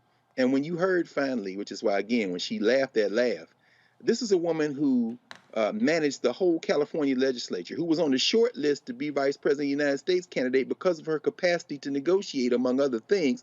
When Congresswoman Bass said that they couldn't even get the thing Donald Trump agreed to passed, that's all you need to know. They couldn't even pass a resolution in the United States Senate to say George Floyd was murdered. And guess who would vote against that resolution? Tim Mission Accomplished Scott. Young, good job, Tim. You're doing Tim Scott things. Proud of you, young boy. Faraji?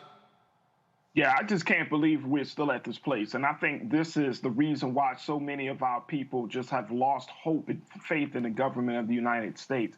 I mean, when you look at what this bill encompasses, I mean, what this act actually says, and I'm just going to read a quick excerpt of it. It says the bill enhances existing enforcement mechanisms to remedy violations by law enforcement. Among other things, it does the following: lowers the criminal intent standard from willful to knowing or reckless to convict a law enforcement officer for misconduct in a federal prosecution, limits qualified immunity as a defense to liability in a private civil action against the law enforcement officer, and grants administrative subpoena power to the Department of Justice in pattern or practice investigation.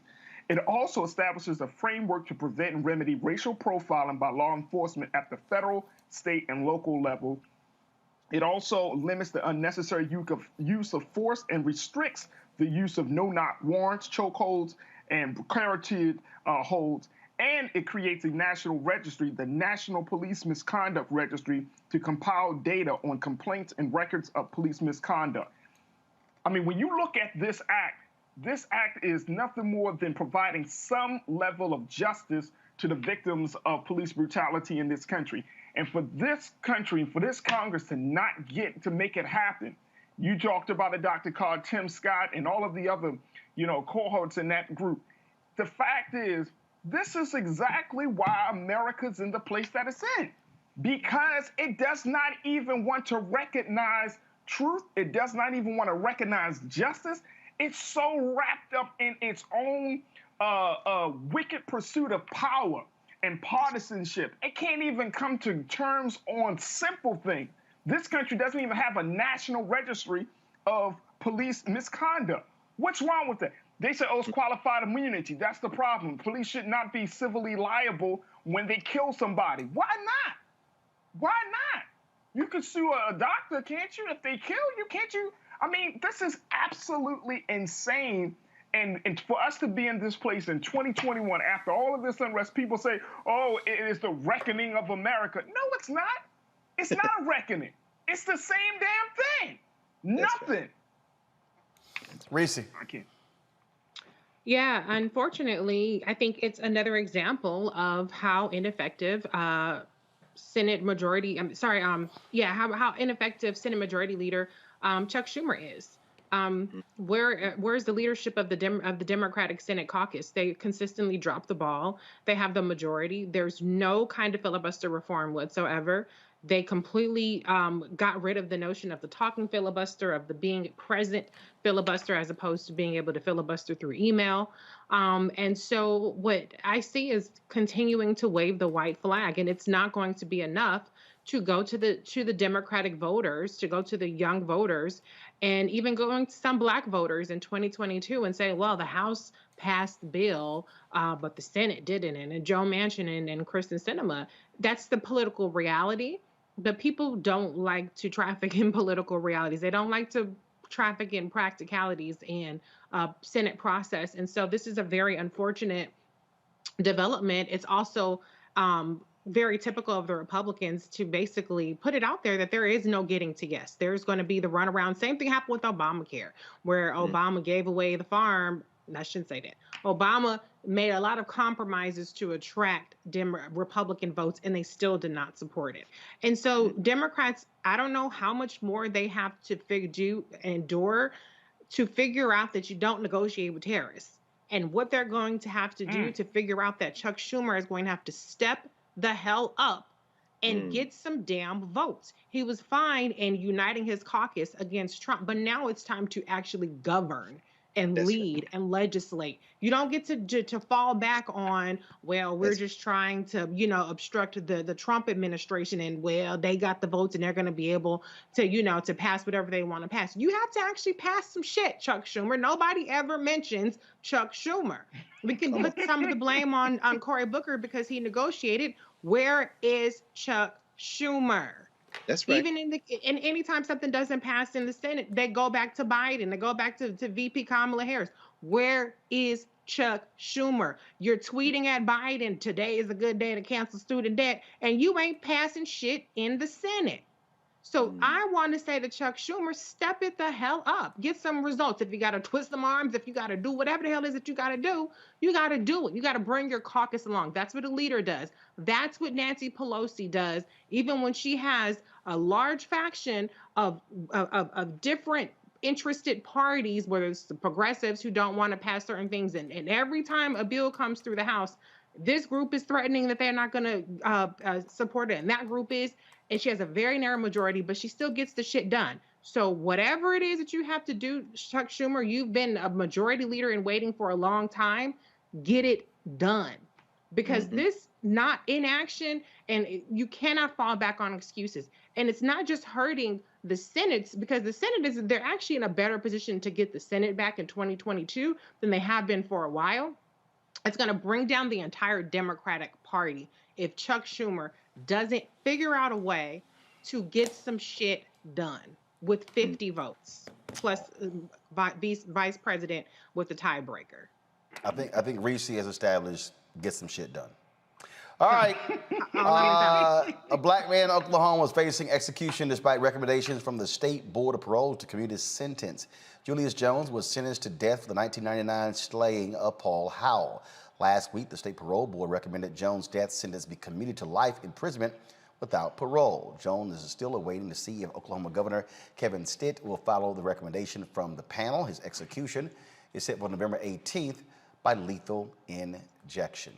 All right, folks, got to go to break. When we come back, missing while black. All of this attention on a white woman whose body was found in Wyoming. Massive media coverage. All the major media outlets. Gwen Ifill once called that white female missing syndrome. And now the media, now they're racing to do stories on black people who are missing. Where have y'all been all of this time? We'll talk with the father of a brother who has been missing, who is trying to get answers, is yet to do so. And also the organization whose focus is on African Americans who come up missing. That is next on Roland Martin Unfiltered, live on the Black Star Network. White supremacy ain't just about hurting black folk. Right. You got to deal with it. It's injustice. It's wrong. I do feel like in this generation, we've got to do more around being intentional in resolving conflict. You and I haven't always agreed. Yeah. But we agree on the big piece. Yeah. Now, conflict is not about destruction. Conflict's going to happen.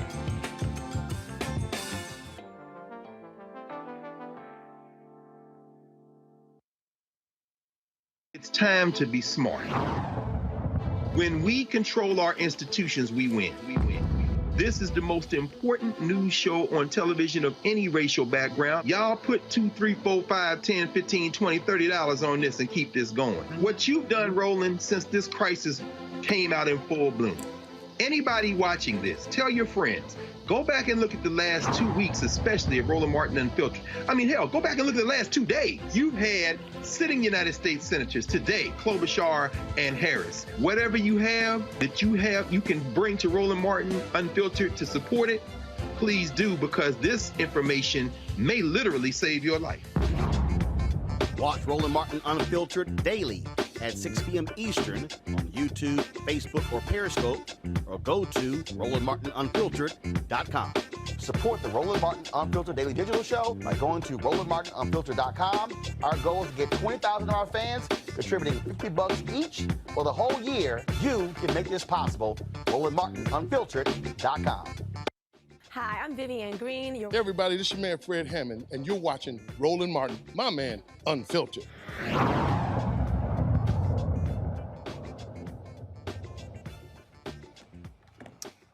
Folks, all the platforms that I have used, we have used them to shed light on African Americans who have come up missing.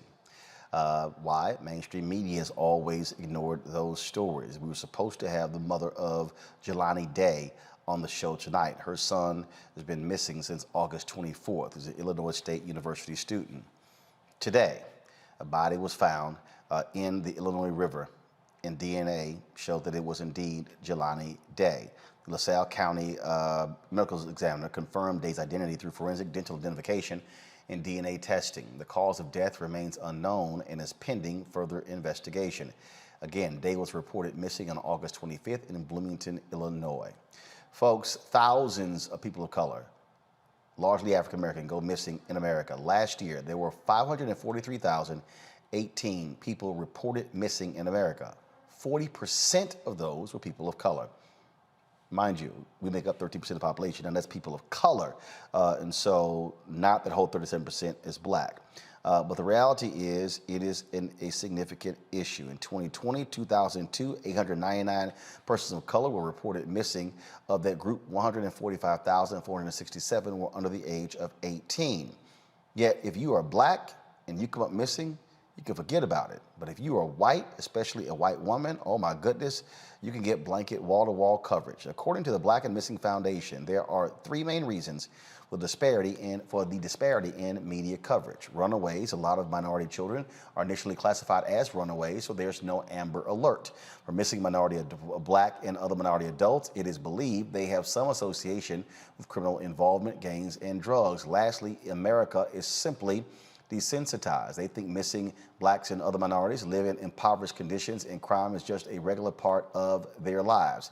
These reasons force families to do everything they can to get the word out about their missing sons and daughters. Daniel Robinson has not been seen since June 23rd. The geologist went missing after leaving a work site in the desert in his Jeep Renegade. His father, David, and the co-founder of Black and Missing Foundation, Derrica Wilson, join us right now. Glad to have both of you. It is always difficult when we have to report the story of someone whose body has been found, Derrica. that is the case for Jelani Day. His mother obviously was shocked to get the news today, processing that death. But this is part of the problem. When black folks come up missing and you don't get it out early on, then it typically leads to these type of endings. Absolutely. It seems like there's just no sense of urgency when it comes to our cases. You know, I want to say my heart goes out to Jelani Day's family, and I'm happy that Daniel's father is on this show. We've been highlighting those cases. You know, we can roll off our tongues the name Natalie Holloway, Chandra Levy, Casey Anthony, you know, Lacey Peterson, Elizabeth Smart, but can anyone name one missing Black or brown person, just one, who went missing in this country and received mainstream media? It doesn't. And one that led to movies and miniseries and docuseries and on and on and on. Absolutely. It is so sad. It's so unfortunate. You know, we're not trying to dishonor any of those communities. We're trying to even the playing field. You know, families such as Daniel Robinson, Deidre Reed, Akia Eggleston, Keosha Jacobs, those families deserve answers. They deserve the same amount of resource that was applied to Gabby's case. You know, we understand that not all cases are going to bubble up to that mainstream media, but less is more. Less of one particular race and more of everyone that's missing, it greater the chances of a reunion. These families are hurt. I know Mr. Robinson, he's hurt right now. Mr. Robinson, I want to go to you now. Give us the background, the details of your son. He was working? Was he working with other colleagues?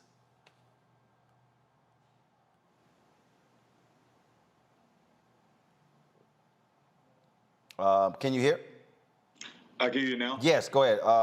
Give us the backstory of what happened with your son. He was working. Was he working with other colleagues? Did he leave alone or with colleagues? What happened? Well, my son, he works for a company called Matrix New World. Daniel, he's a field geologist for that company. And what he do is he visit well sites. He get assignments. He may visit 2 or 3 in a day. He often meet with one representative from a drilling company who assists him out there at the well site. The morning that my son went missing, he met a gentleman from the company called Weber, and those 2 are the only folks that was out there at the well site. My son do his collection, and the other gentleman do his job on the well site, himself. But this morning they didn't get to do the work. From what I understand, the whole story is based on the gentleman, first of all. But according to that, you know, my son decided to leave work early because of rain, and he headed out west into the desert where he never been seen again. Okay, first of all, okay, we said the desert. What state, what city, where was this? It's in Buckeye, Arizona. It's outside of Phoenix. It was on the west side of Phoenix. All right, so he leaves the site, comes up missing. When did the company notify you or someone that he was missing? Well, it's roughly around 5 o'clock. I live in Columbia, South Carolina. My daughter, she's also here in Phoenix. She's been living here, out here with my son out here also. And she alerted me. It had to be around 5 o'clock, here in Phoenix. And back home in South Carolina, she called me there and alerted me that the job, one of the workers from the job came to her house searching for him, looking for him. Okay, so someone came to the looking for him. Okay, so what did the company then do? When were police notified? Was his car found? Was items found? Was it any tracking of his phone? Anything? No. In fact, I called the police department. My son was living in Tempe at the time. They told me I needed to talk to Buckeye Police Department because that's the last place he was seen. They had me wait 12 hours before I could put in a missing person report. And since then, the job, like I said, yes, question, no, the job have not did anything other than alerted my daughter that he left the job site. Whoa, hold on. Your son was working for the company. Yes, he's on duty. That's correct. The company did not initiate some type of some type of search. They did.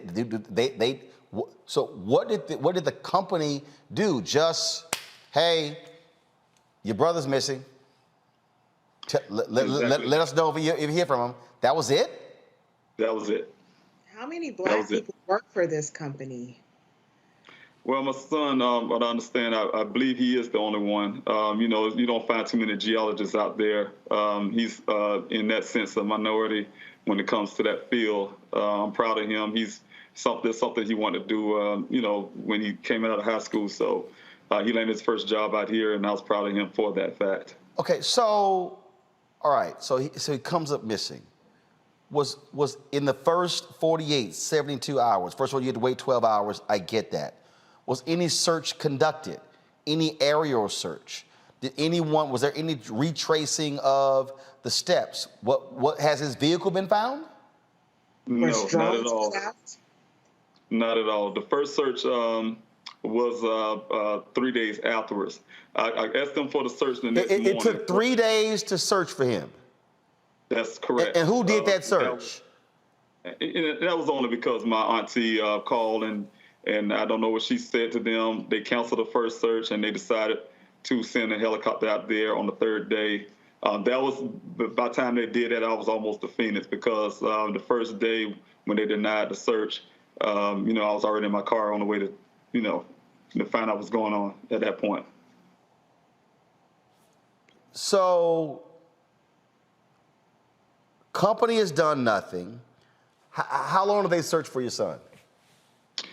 Well, from what I understand, they did the third day when they did that search probably lasted for a few hours. I think it was roughly 2 hours. From that point, there was no more search until almost a month later, probably like 3 weeks, 2 to 3 weeks later.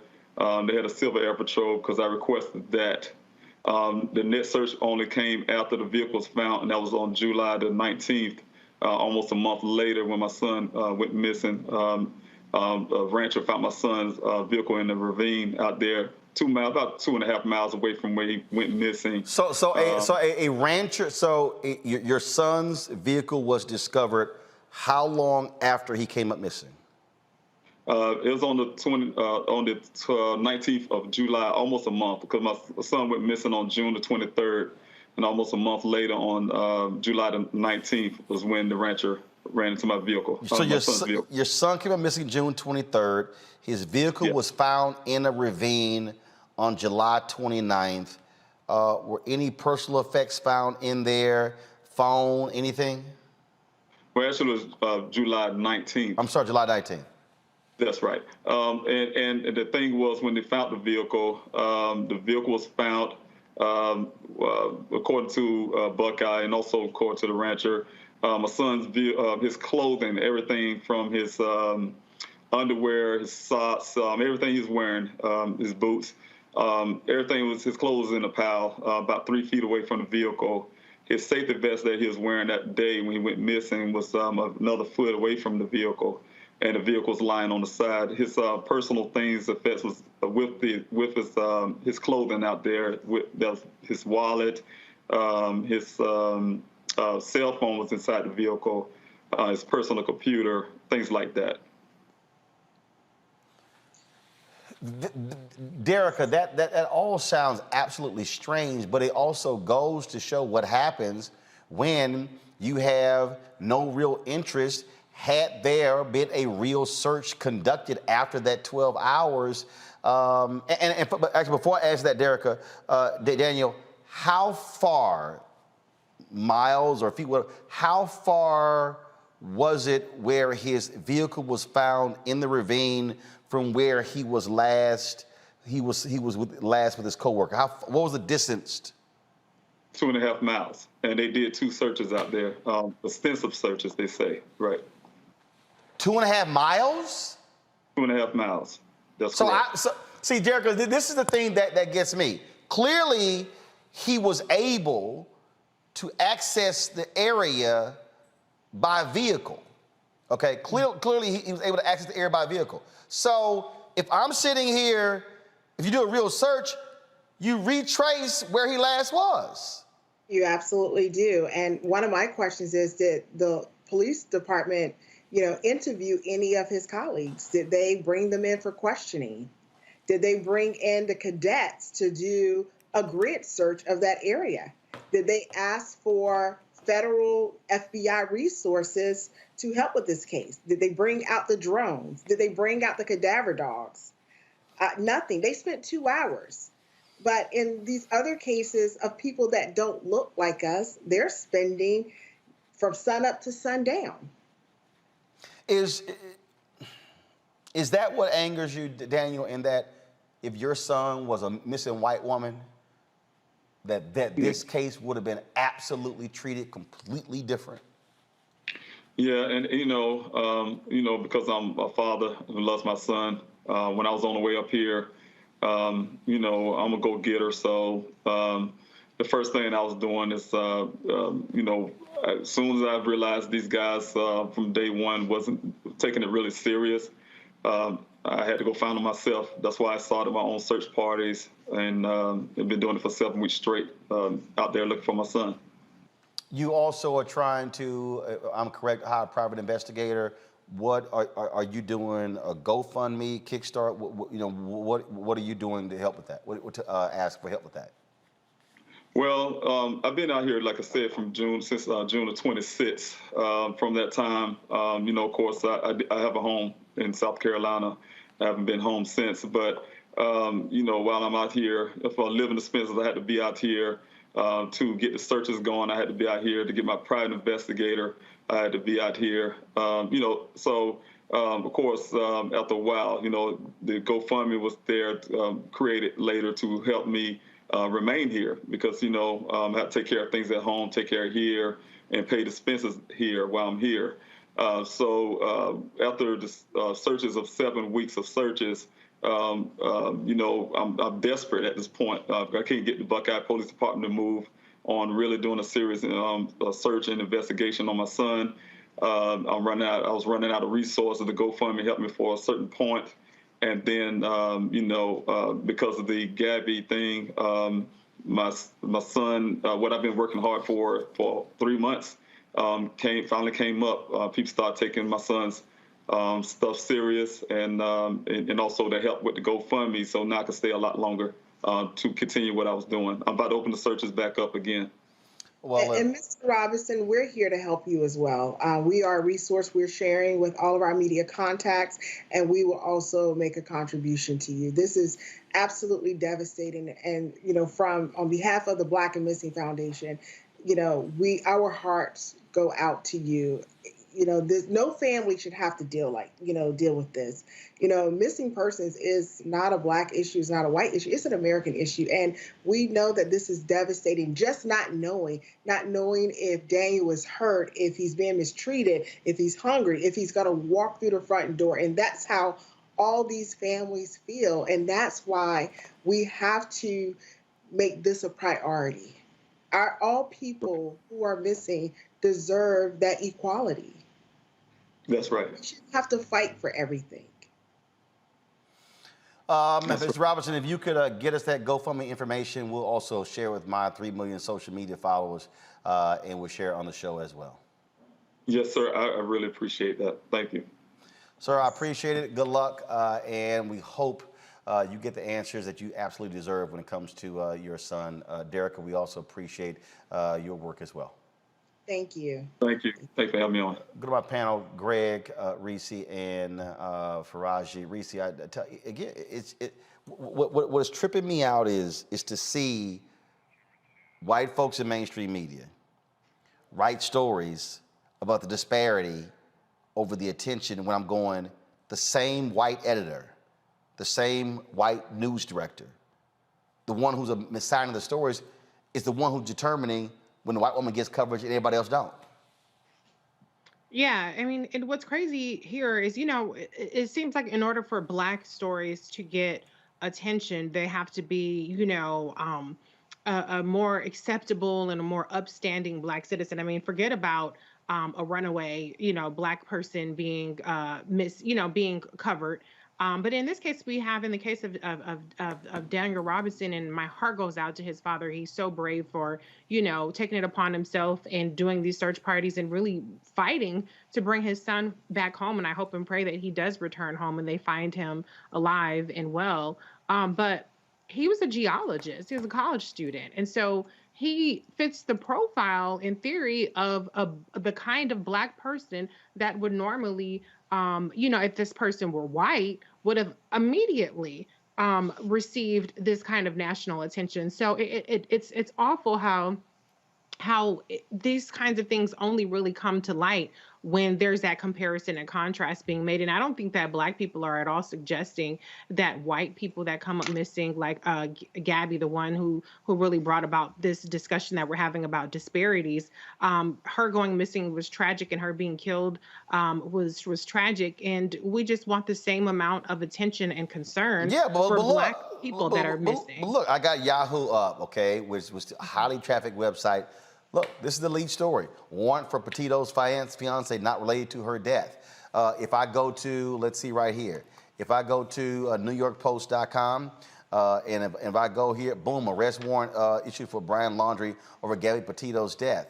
I mean, when you start, bottom line is, when you see these kind of stories, Faraji, I mean, we see massive media attention. I'm talking about mainstream media throwing resources, multiple reporters, multiple staff on one missing white woman, and just repeatedly ignoring all the rest of these stories as if we don't exist. You on mute.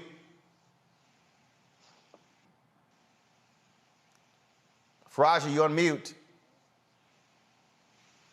Guys, what's going on? Can y'all figure it out, Greg Carr? Yeah, Roland, just quickly. The Buckeye, Arizona Police Department put on its website, anyone with information that can help solve this case and bring closure to the Robinson family is urged to call the Buckeye Police Department non-emergency number. And you all can look that non-emergency number up. I won't presume that you would even broadcast the number, Roland. But in addition to the GoFundMe, we need to understand that Buckeye, Arizona, which is in Maricopa County, where have we heard Maricopa County in the news over the last couple of years? At any rate, we should destroy their phone lines' capacity to take any other calls. If you can't give any money, dial that number till your fingers fall off, and when they do, use your elbows and ask them what the hell are they doing. We just heard a man whose temperament is heartbreaking in his calmness. He left South Carolina. He left to find it. He said, I went to find my son because they're not looking for him. You're right, Reese, of course. Of course. No human being should be missing. But as the LAPD used to say when they would get a call of Black folk, involving Black folk in Los Angeles, and the Jamaican philosopher Sylvia Wynter took this phrase that the LAPD developed and applied it to the study of Black folk in this country. She said, when the LAPD got a call and they realized it was Black or brown people, they would repeat over the radio NHI, no humans involved. This would not stand for a white woman or a white man for that matter. So let's break the phones of Buckeye, Arizona's police department in Maricopa County. Because since you don't seem to think there are any humans involved, we're going to treat you like you treated us. There's no we in this country. I hope that you find it, brother. Roland, when you asked him that question, brother, and he narrated how they found all of his son's clothes, his underwear, his socks, his personal effects in his clothes, strewn out from that car, and then that 2.5 mile distance between where his last coworker had seen him. This is not only unacceptable. The only way it becomes unacceptable in this country is when you make these people have to deal with the fact that we will make this place ungovernable until you make it into someplace different. We're not going to stand for this. Faraji.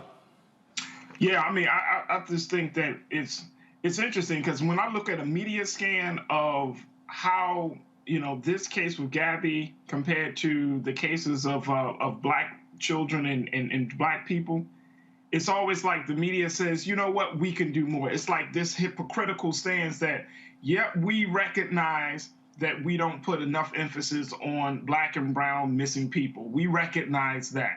And then you start having these kind of like bubbling up conversations about the importance of it. The data comes out, 40% of missing of people of color. I mean, all of this, but it's so hypocritical. It's really, really hypocritical. And I think that also that we should look at, okay, is it just us? I mean, just the traditional white media, or is it us, how we feel as a community about when one of our own go missing? I mean, it's each day in Black America, a child is taken, an adult finds themselves missing in this country, right among Black people, and we don't ask the right questions. We just kind of shove in. Oh, okay, they gone for a while, and then bodies end up somewhere, and all of those things. This happens right here in Baltimore. This happens right here in Baltimore, and so you know, it's like we have to have the heart.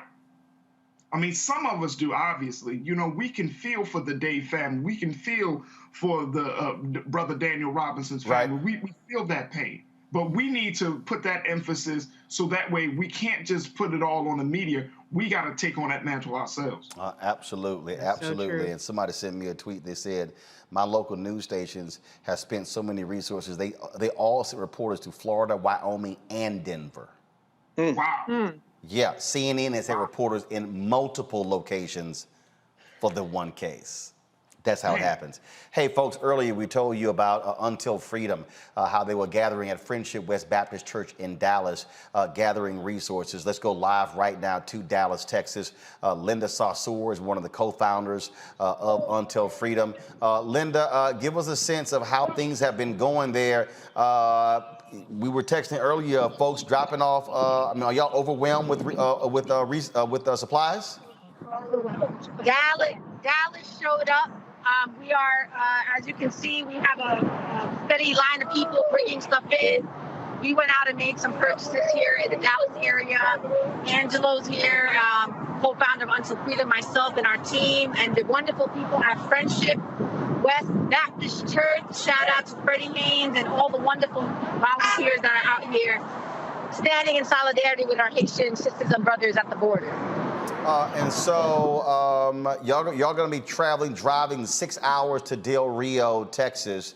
And so, you know, how much stuff have folks brought?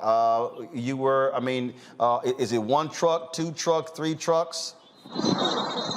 How many trucks? Yeah, how many trucks?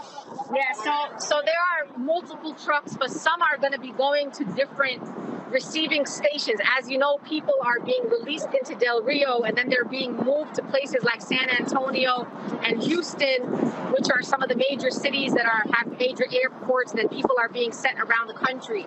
So the Del Rio is just a really small area.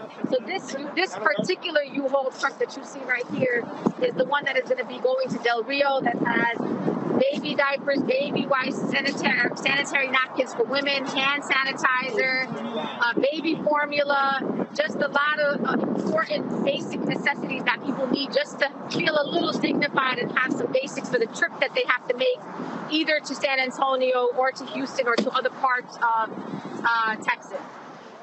And look, the reality is there are a lot of folks who are going down the Del Rio for the photo op. Y'all wanted to make sure that that y'all are helping the people. You gotten with Trey, the rapper out of Houston, his organization as well. And so y'all have really put together a strong coalition to provide some help to the folks there, these Haitian migrants.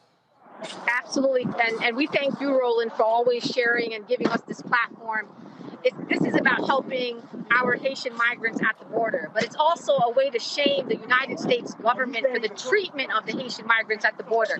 It is their responsibility to bring supplies, to dignify these people, to support these people who are literally in desperation, which is why they're at the border. And so we are demanding that President Biden end Title 42, stop the deportations of these Haitian migrants, and figure out how to process them and give them the opportunity to access a safer and better life here in the United States of America. And so you talked about going to these multiple cities.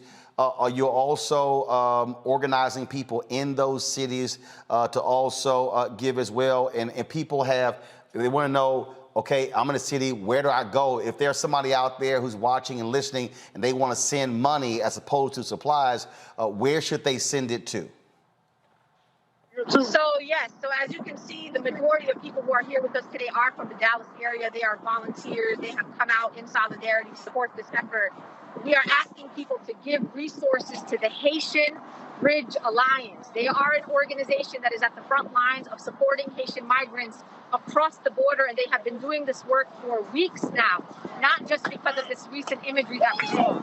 So give the Haitian Bridge Alliance. You can also support Until Freedom, untilfreedom.com. We are helping to coordinate and just really add our platform and our resources to this effort. All right then. Linda, I appreciate it. Y'all doing great work. I was communicating with you and Tamika Mallory last night, what y'all were doing. I said, look, we got to get y'all on the show to show what's going on. And again, for whoever has the camera, just give our folks just a shot of the truck there, all the stuff that y'all have, because folks, y'all can see right there, what you see, the supplies, what they're loading in there. And so a big shout out to all the folks at Until Freedom and all the folks at my former church, Friendship West Baptist Church. Thanks a lot. Y'all take care. Safe travels to Del Rio, San Antonio, and Houston, folks. Okay, hold on a second. Y'all safe travels. I want to get in there. I want to get in there. Say hi. All right, say bye. All right, y'all. Thanks a lot. I appreciate it. Thanks a lot. See, the thing there, Reese, is, again, there are others who are traveling down there for photo ops. They ain't bringing nothing. They ain't helping nobody. It's all about getting attention. That's how you mobilize and organize a community. I'm always talking about on this show how you put the work in and how you mobilize and organize. It's one thing to comment and tweet and post on Facebook and Instagram and TikTok, but what Until Freedom is doing, they are actually doing the work.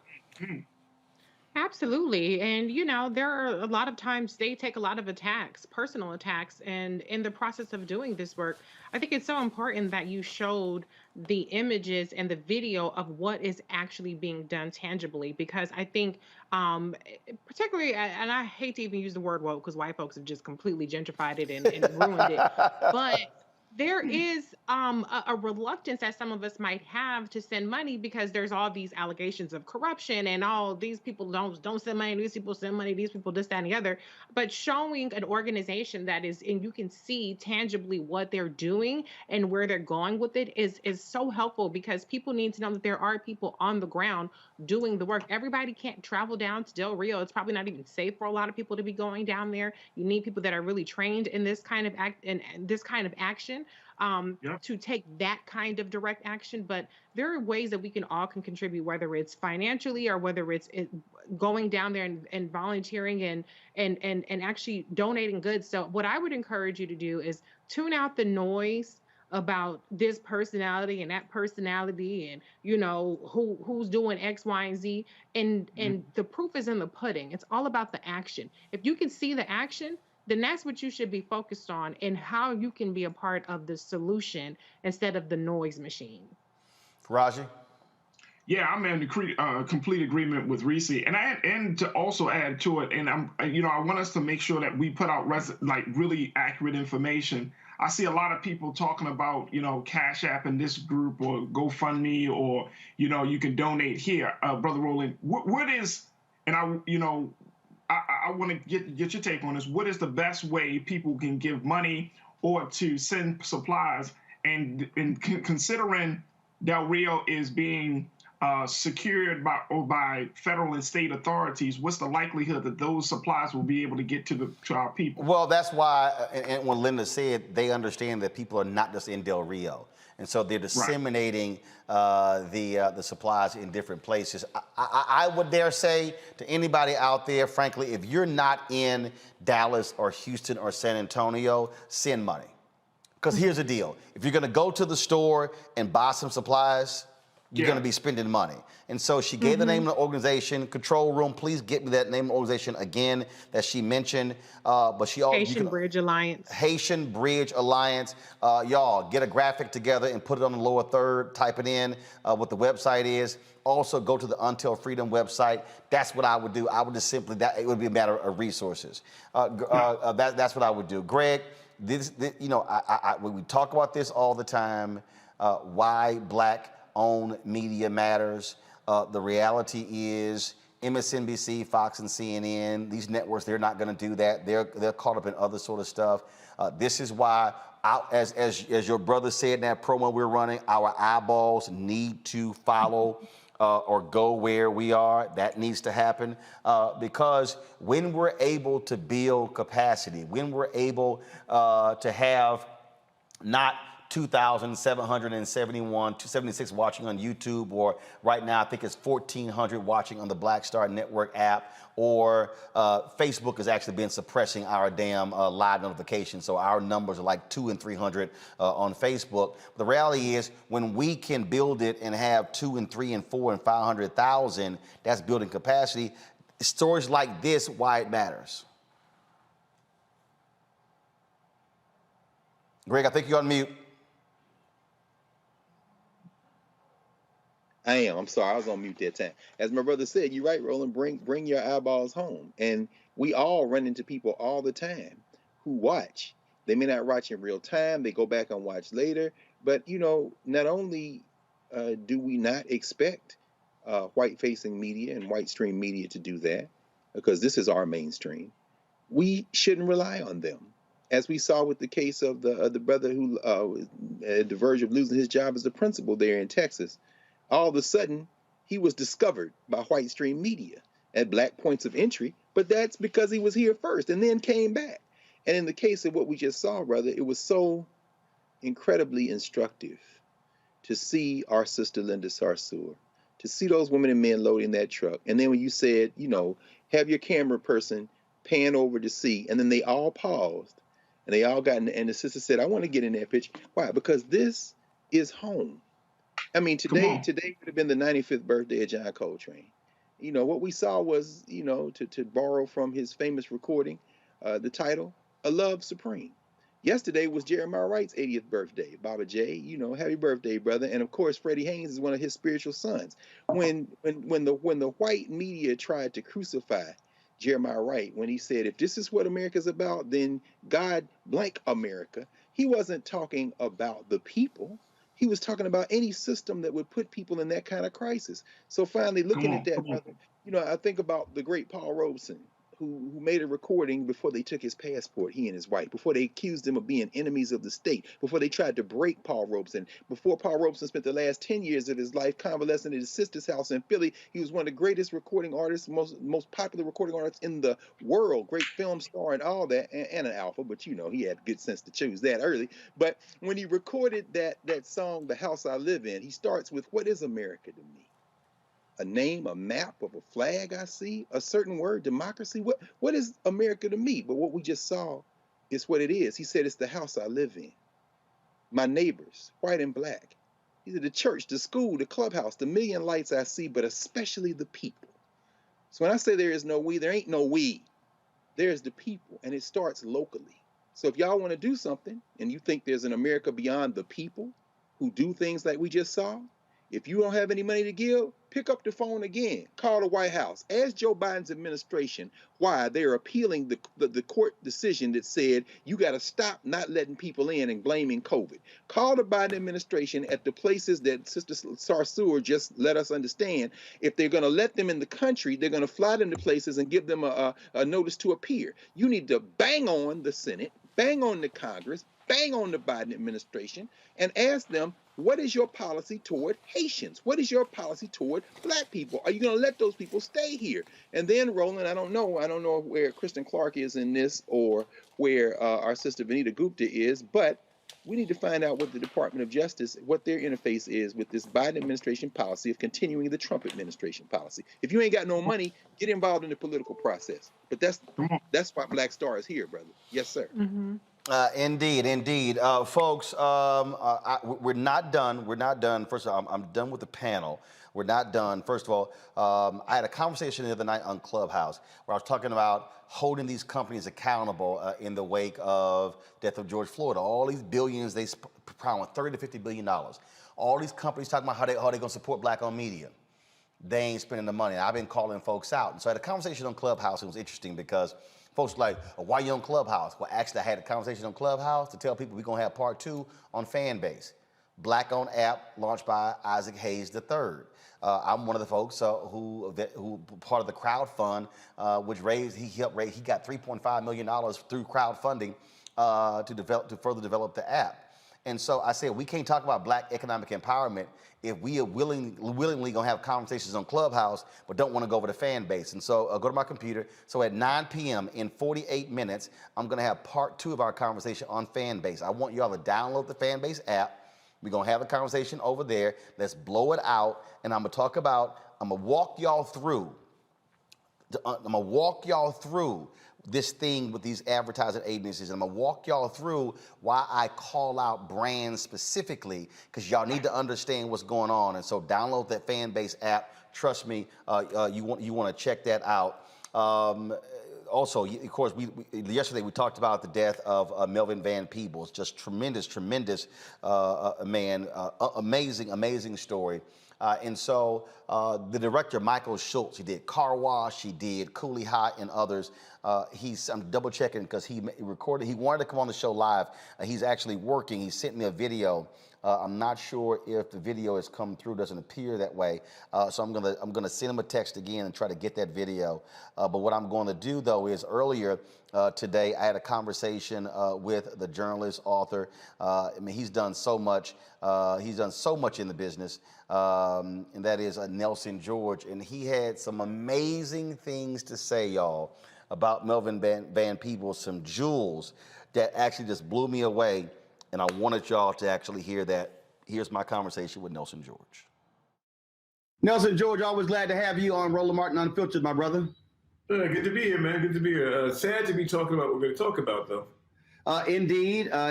Melvin Van Peebles lived an extraordinary life, passed away at the age of 89. And I came across a video on YouTube of this unbelievable conversation with Gordon Parks, Melvin Van Peebles, and Ossie Davis, and you participated in that.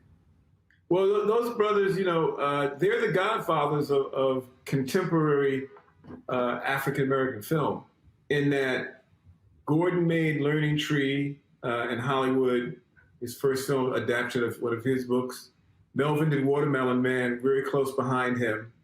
And right there in that same ballpark with Ossie Davis, several of them had done, so these three guys are sort of the benchmarks if you look at what we've done all the way up to, Barry Jenkins and Ava DuVernay and so forth. These guys were the breakthrough in terms of the civil rights era. Was Melvin probably the most iconoclastic? Because Melvin's, so here's the story. Melvin did a film in France first called Serve a 3-Day Pass. It was done in very new wave style. He was able to raise money in France that he wasn't able to raise in America. And that was like in 1966 or 67. He was seen by Hollywood. He made a Hollywood movie called Watermelon Man with Godfrey Cambridge. But he realized that the statement he wanted to make could not be made in Hollywood. And he made a movie called Sweet Sweetback's Badass Song about a male hustler who sees a man being beaten, shoots 2 cops, and goes on the run. And that was a revolutionary film in that the Black character was not a clean-cut Sidney Poitier character. He was from the underclass. He shot police. He didn't just, yell at them. And he escaped. He escapes to Mexico at the end of the film. It was a film that the Panthers embraced. the film that Black people embraced. And it set a new template for a Black action hero that then leads into the whole Blaxploitation era. So that one film alone was revolutionary. Now here's what's interesting here, because the New York Post, and I've been highly critical of, and I've been blasting them. They have a headline that included Blaxploitation in it, but he was a critic of that. Oh, yeah, and it's interesting that they're trying to link him as if he was their headline was literally he was a Black exploitation director. No, he wasn't. No. What happened is that his film situates a Black hero attacking the establishment in an anti-establishment frame.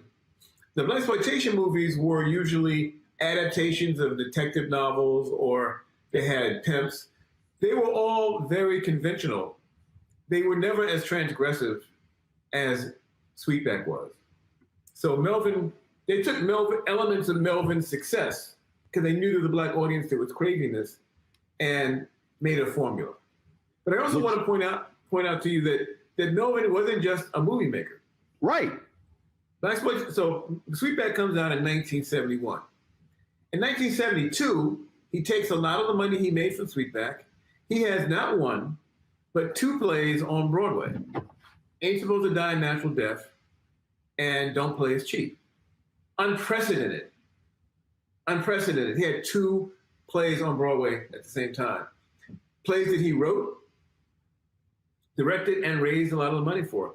He also helped trailblaze marketing in terms of Broadway, because he went out and was able to get Black church groups to come out and see the plays, and targeted them at a time when that wasn't done on Broadway. So the other part of that I should mention when I talk about these 2 plays is that one of them is a musical.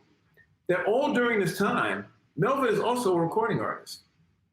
He made a number of recordings throughout his career, many of which ended up into soundtracks to different movies and different plays. So the brother was a film director. He was a playwright. He was a music composer, and he wrote books way before he even made movies. One of his first books was done back in the late 60s, or maybe early 60s, when he was a cable car conductor in San Francisco. He wrote a book about being a cable car conductor. So this was a man who lived an extraordinarily diverse creative life. So Sweetback is the big bang, if you will, but there are so many works. I was watching Melvin perform at nightclubs in New York 10 years ago. He was still doing club dates where he sang, had a little band behind him, and was incredibly, so he lived a super vital creative life. And that, what you unpack there, and then of course, I mean, my goodness, he decides to, what the hell, I'm going to be a stock. I'm going to trade stocks on Wall Street. I mean, and so here was someone who said, you know what, the fences or the boxes that you want to put me in, no more boxes. I'm not going to do it. You're not going to put me in that box. And if I want to go here, I'm going to go here. If I want to do this, I can want to do this.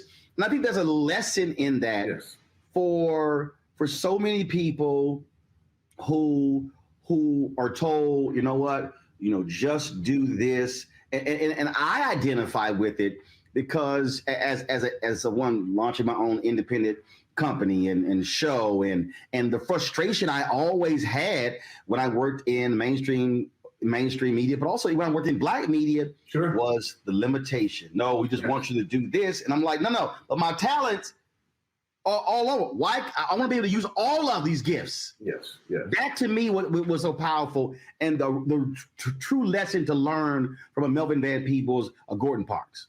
Yeah, I mean, Melvin, I got to know Melvin pretty well over the years. And he was always about be yourself, follow your vision. First time I met Melvin, I was a college student in 1978, I think. I went to interview him for a magazine. And I walked in, brother had on, he was sitting in a wheelchair in the middle of his office, had no shoes on, no shirt, but had trousers on, suspenders, a hat, was smoking a cigar. And I was like, wow, that's unconventional. And that's how he lived his life. He never tried to fit in. He made himself be who he was. You know, he totally was a free spirit. I'll tell you something interesting about Melvin. I found out yesterday. So I have an agent at CAA who was friends with Melvin. He says that when he joined CAA in early 90s, Melvin negotiated his contract. I said, are you kidding me? He said, no, Melvin knew money. Melvin knew money. And so this is a white guy. He trusted Melvin to negotiate his agent deal with Creative Artists Agency, the biggest creative artist agency, talent agency in the world, because he respected Melvin's business acumen. So that just gives you one idea of how diverse and how learned he was in so many different areas. And whenever this happens, a lot of folks like, oh my God, I'm so sorry to hear that. But the reality is, you see that in his son, you see that in his children, you see that in Mario's children. You see this whole idea of there are no boundaries. And all too often for African Americans, especially in our parents, for a lot of us, look, son, to daughter, look, get you a good job, get a steady job, just, don't make waves. But then you get older, and then people start thinking back and, man, I wish I had done this and I wish I had done that. And they have these regrets. I think Melvin Van Peebles lays down in his home in Manhattan, passes away. He passes away with no regrets. Oh, Melvin, as long as he could, Melvin was running the streets of New York. He jogged all the time. I mean, he lived a very full life. I'll tell you another story. I was shooting an independent film about 10 years ago. And I said, Melvin, I ain't got no money, but can I get you to do one improv scene with me? Brought me up to his place. I had the actress with us, had little cameras, knocked it out. He gave us something to drink. We watched some movies together. I mean, if he thought you were trying to do something unconventional, he was there for you. And I felt like he was, for me, it was great to get to know him, because he was someone who, and you'll find this in everybody, anybody who's around Melvin for any amount of time was inspired. Inspired because he wasn't conventional. He didn't fit any of the boxes of open mobility, but he always was moving forward. His apartment, he designed the furniture in his apartment. He had a hot dog that was a dresser. He had like the back of a truck in his living room that spewed kind of like smoke. He had paintings. He was a constantly inventive. And I think for anyone who's living a creative life, the idea is not to be boxed in, as you said, and it's also to be constantly doing stuff. You're never going to retire. Retiring is for people who have a 9 to 5. If you're out in this world trying to create visions, go for it constantly. Always be experimenting, always be learning, always be challenging yourself. And just to be in his proximity was to feel that energy and to feel that history. I mean, the brother came from, at one point, he left Chicago. He was a cable car reporter in San Francisco. At one point, he lived as a street painter in Mexico City. He went to Paris. He lived in Amsterdam and went to school in Amsterdam, and then went to Paris, where he sort of began his life as a writer and ultimately a filmmaker. So he was also not afraid to move out of his comfort zone. Being a black man traveling the globe throughout the 50s, he was able to open his vision, and not be boxed in by the American boxes. What you just said, that I think really stands out when you said, look, man, I don't have any money for it. Can you do this? He's like, no problem. And that, if there's one thing, Nelson, that sort of drives me crazy, and it really does. And I said this a couple of weeks ago on Twitter. I said, it doesn't actually cost me anything to help somebody out and retweet something. It doesn't. If somebody hits me up and say, "Hey, Roland, can you do me a solid and do a mention on your show?" Okay. Now, obviously, that's relationship. Sure. Because you also know that person and who they are and what they do. But this is someone who, like you said, if I see somebody who's trying to do something, man, I'm gonna go ahead and help you. That is in many ways is uncommon. That's not common. It's uncommon for folks to do that. And I think a lot of people, when we talk to elders who've become ancestors, it's amazing how that is a consistent theme when we talk about many of those ancestors. Oh, listen, I'm working on a documentary right now about Willie Mays. Willie Mays is 90 years old. Mm-hmm. And the key phrase in Willie's life is take care. He says, so-and-so took care of me. I took care of blah, blah, blah. In other words, he was mentored by older black ball players. And then he became a mentor to a younger black ball player. And he felt that was part of what you did. I feel like that's an important part of Melvin's DNA, and perhaps that whole generation of people who came up during the Depression. These are Depression babies.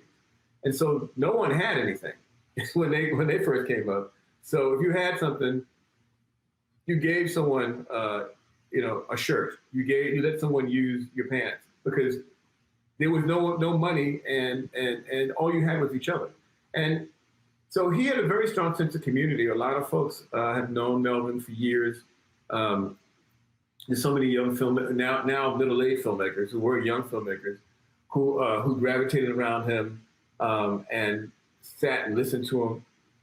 He wasn't someone who gave inspirational speeches. His life was inspirational. How he lived was inspirational. Now, I started smoking cigars because of Melvin. Well, as somebody who's allergic to cigars, I'll pass on that one. Okay. But I'll grab. I'll do all the other stuff that he did. As you said, man, an extraordinary life. I've had opportunity because I was literally just in LA a few weeks ago where I interviewed Mario for this one-on-one series that I'm going to be launching on my OTT network, Black Star Network. And we were able to use some stuff in the tribute last night as he talked about his dad and some life lessons and things along those lines. And the reality is what he did in his life, he certainly passed on to his children. And at the whole point, what you said about Willie Mays, take care. Mario is passing on to his children. And hopefully that's what other people will learn, that it doesn't make sense to have all of this knowledge and expertise that is just sitting in your head. Share it, bless it with some other folk, and give them a sense of what freedom is like, what free expression is like, and what independence is like. Yes, absolutely. Because Melvin was the ultimate independent. He made films, he wrote books, he made plays, he made records. He made them and then figured out how to get them out. And that's what he did his whole life. And he stayed one of the most idiosyncratic and interesting artists in American history. And of course, I'm 52, be 53 in November. You are in the same area, same age, and we sit here and go, damn, we got more work to do, all the stuff that brother did. Absolutely. I said that to my fiance last night, like, wow, I thought I was working. I ain't working hard enough. There you go. Nelson, always good to see you, my brother. Thank you for having me. You take care. Take care.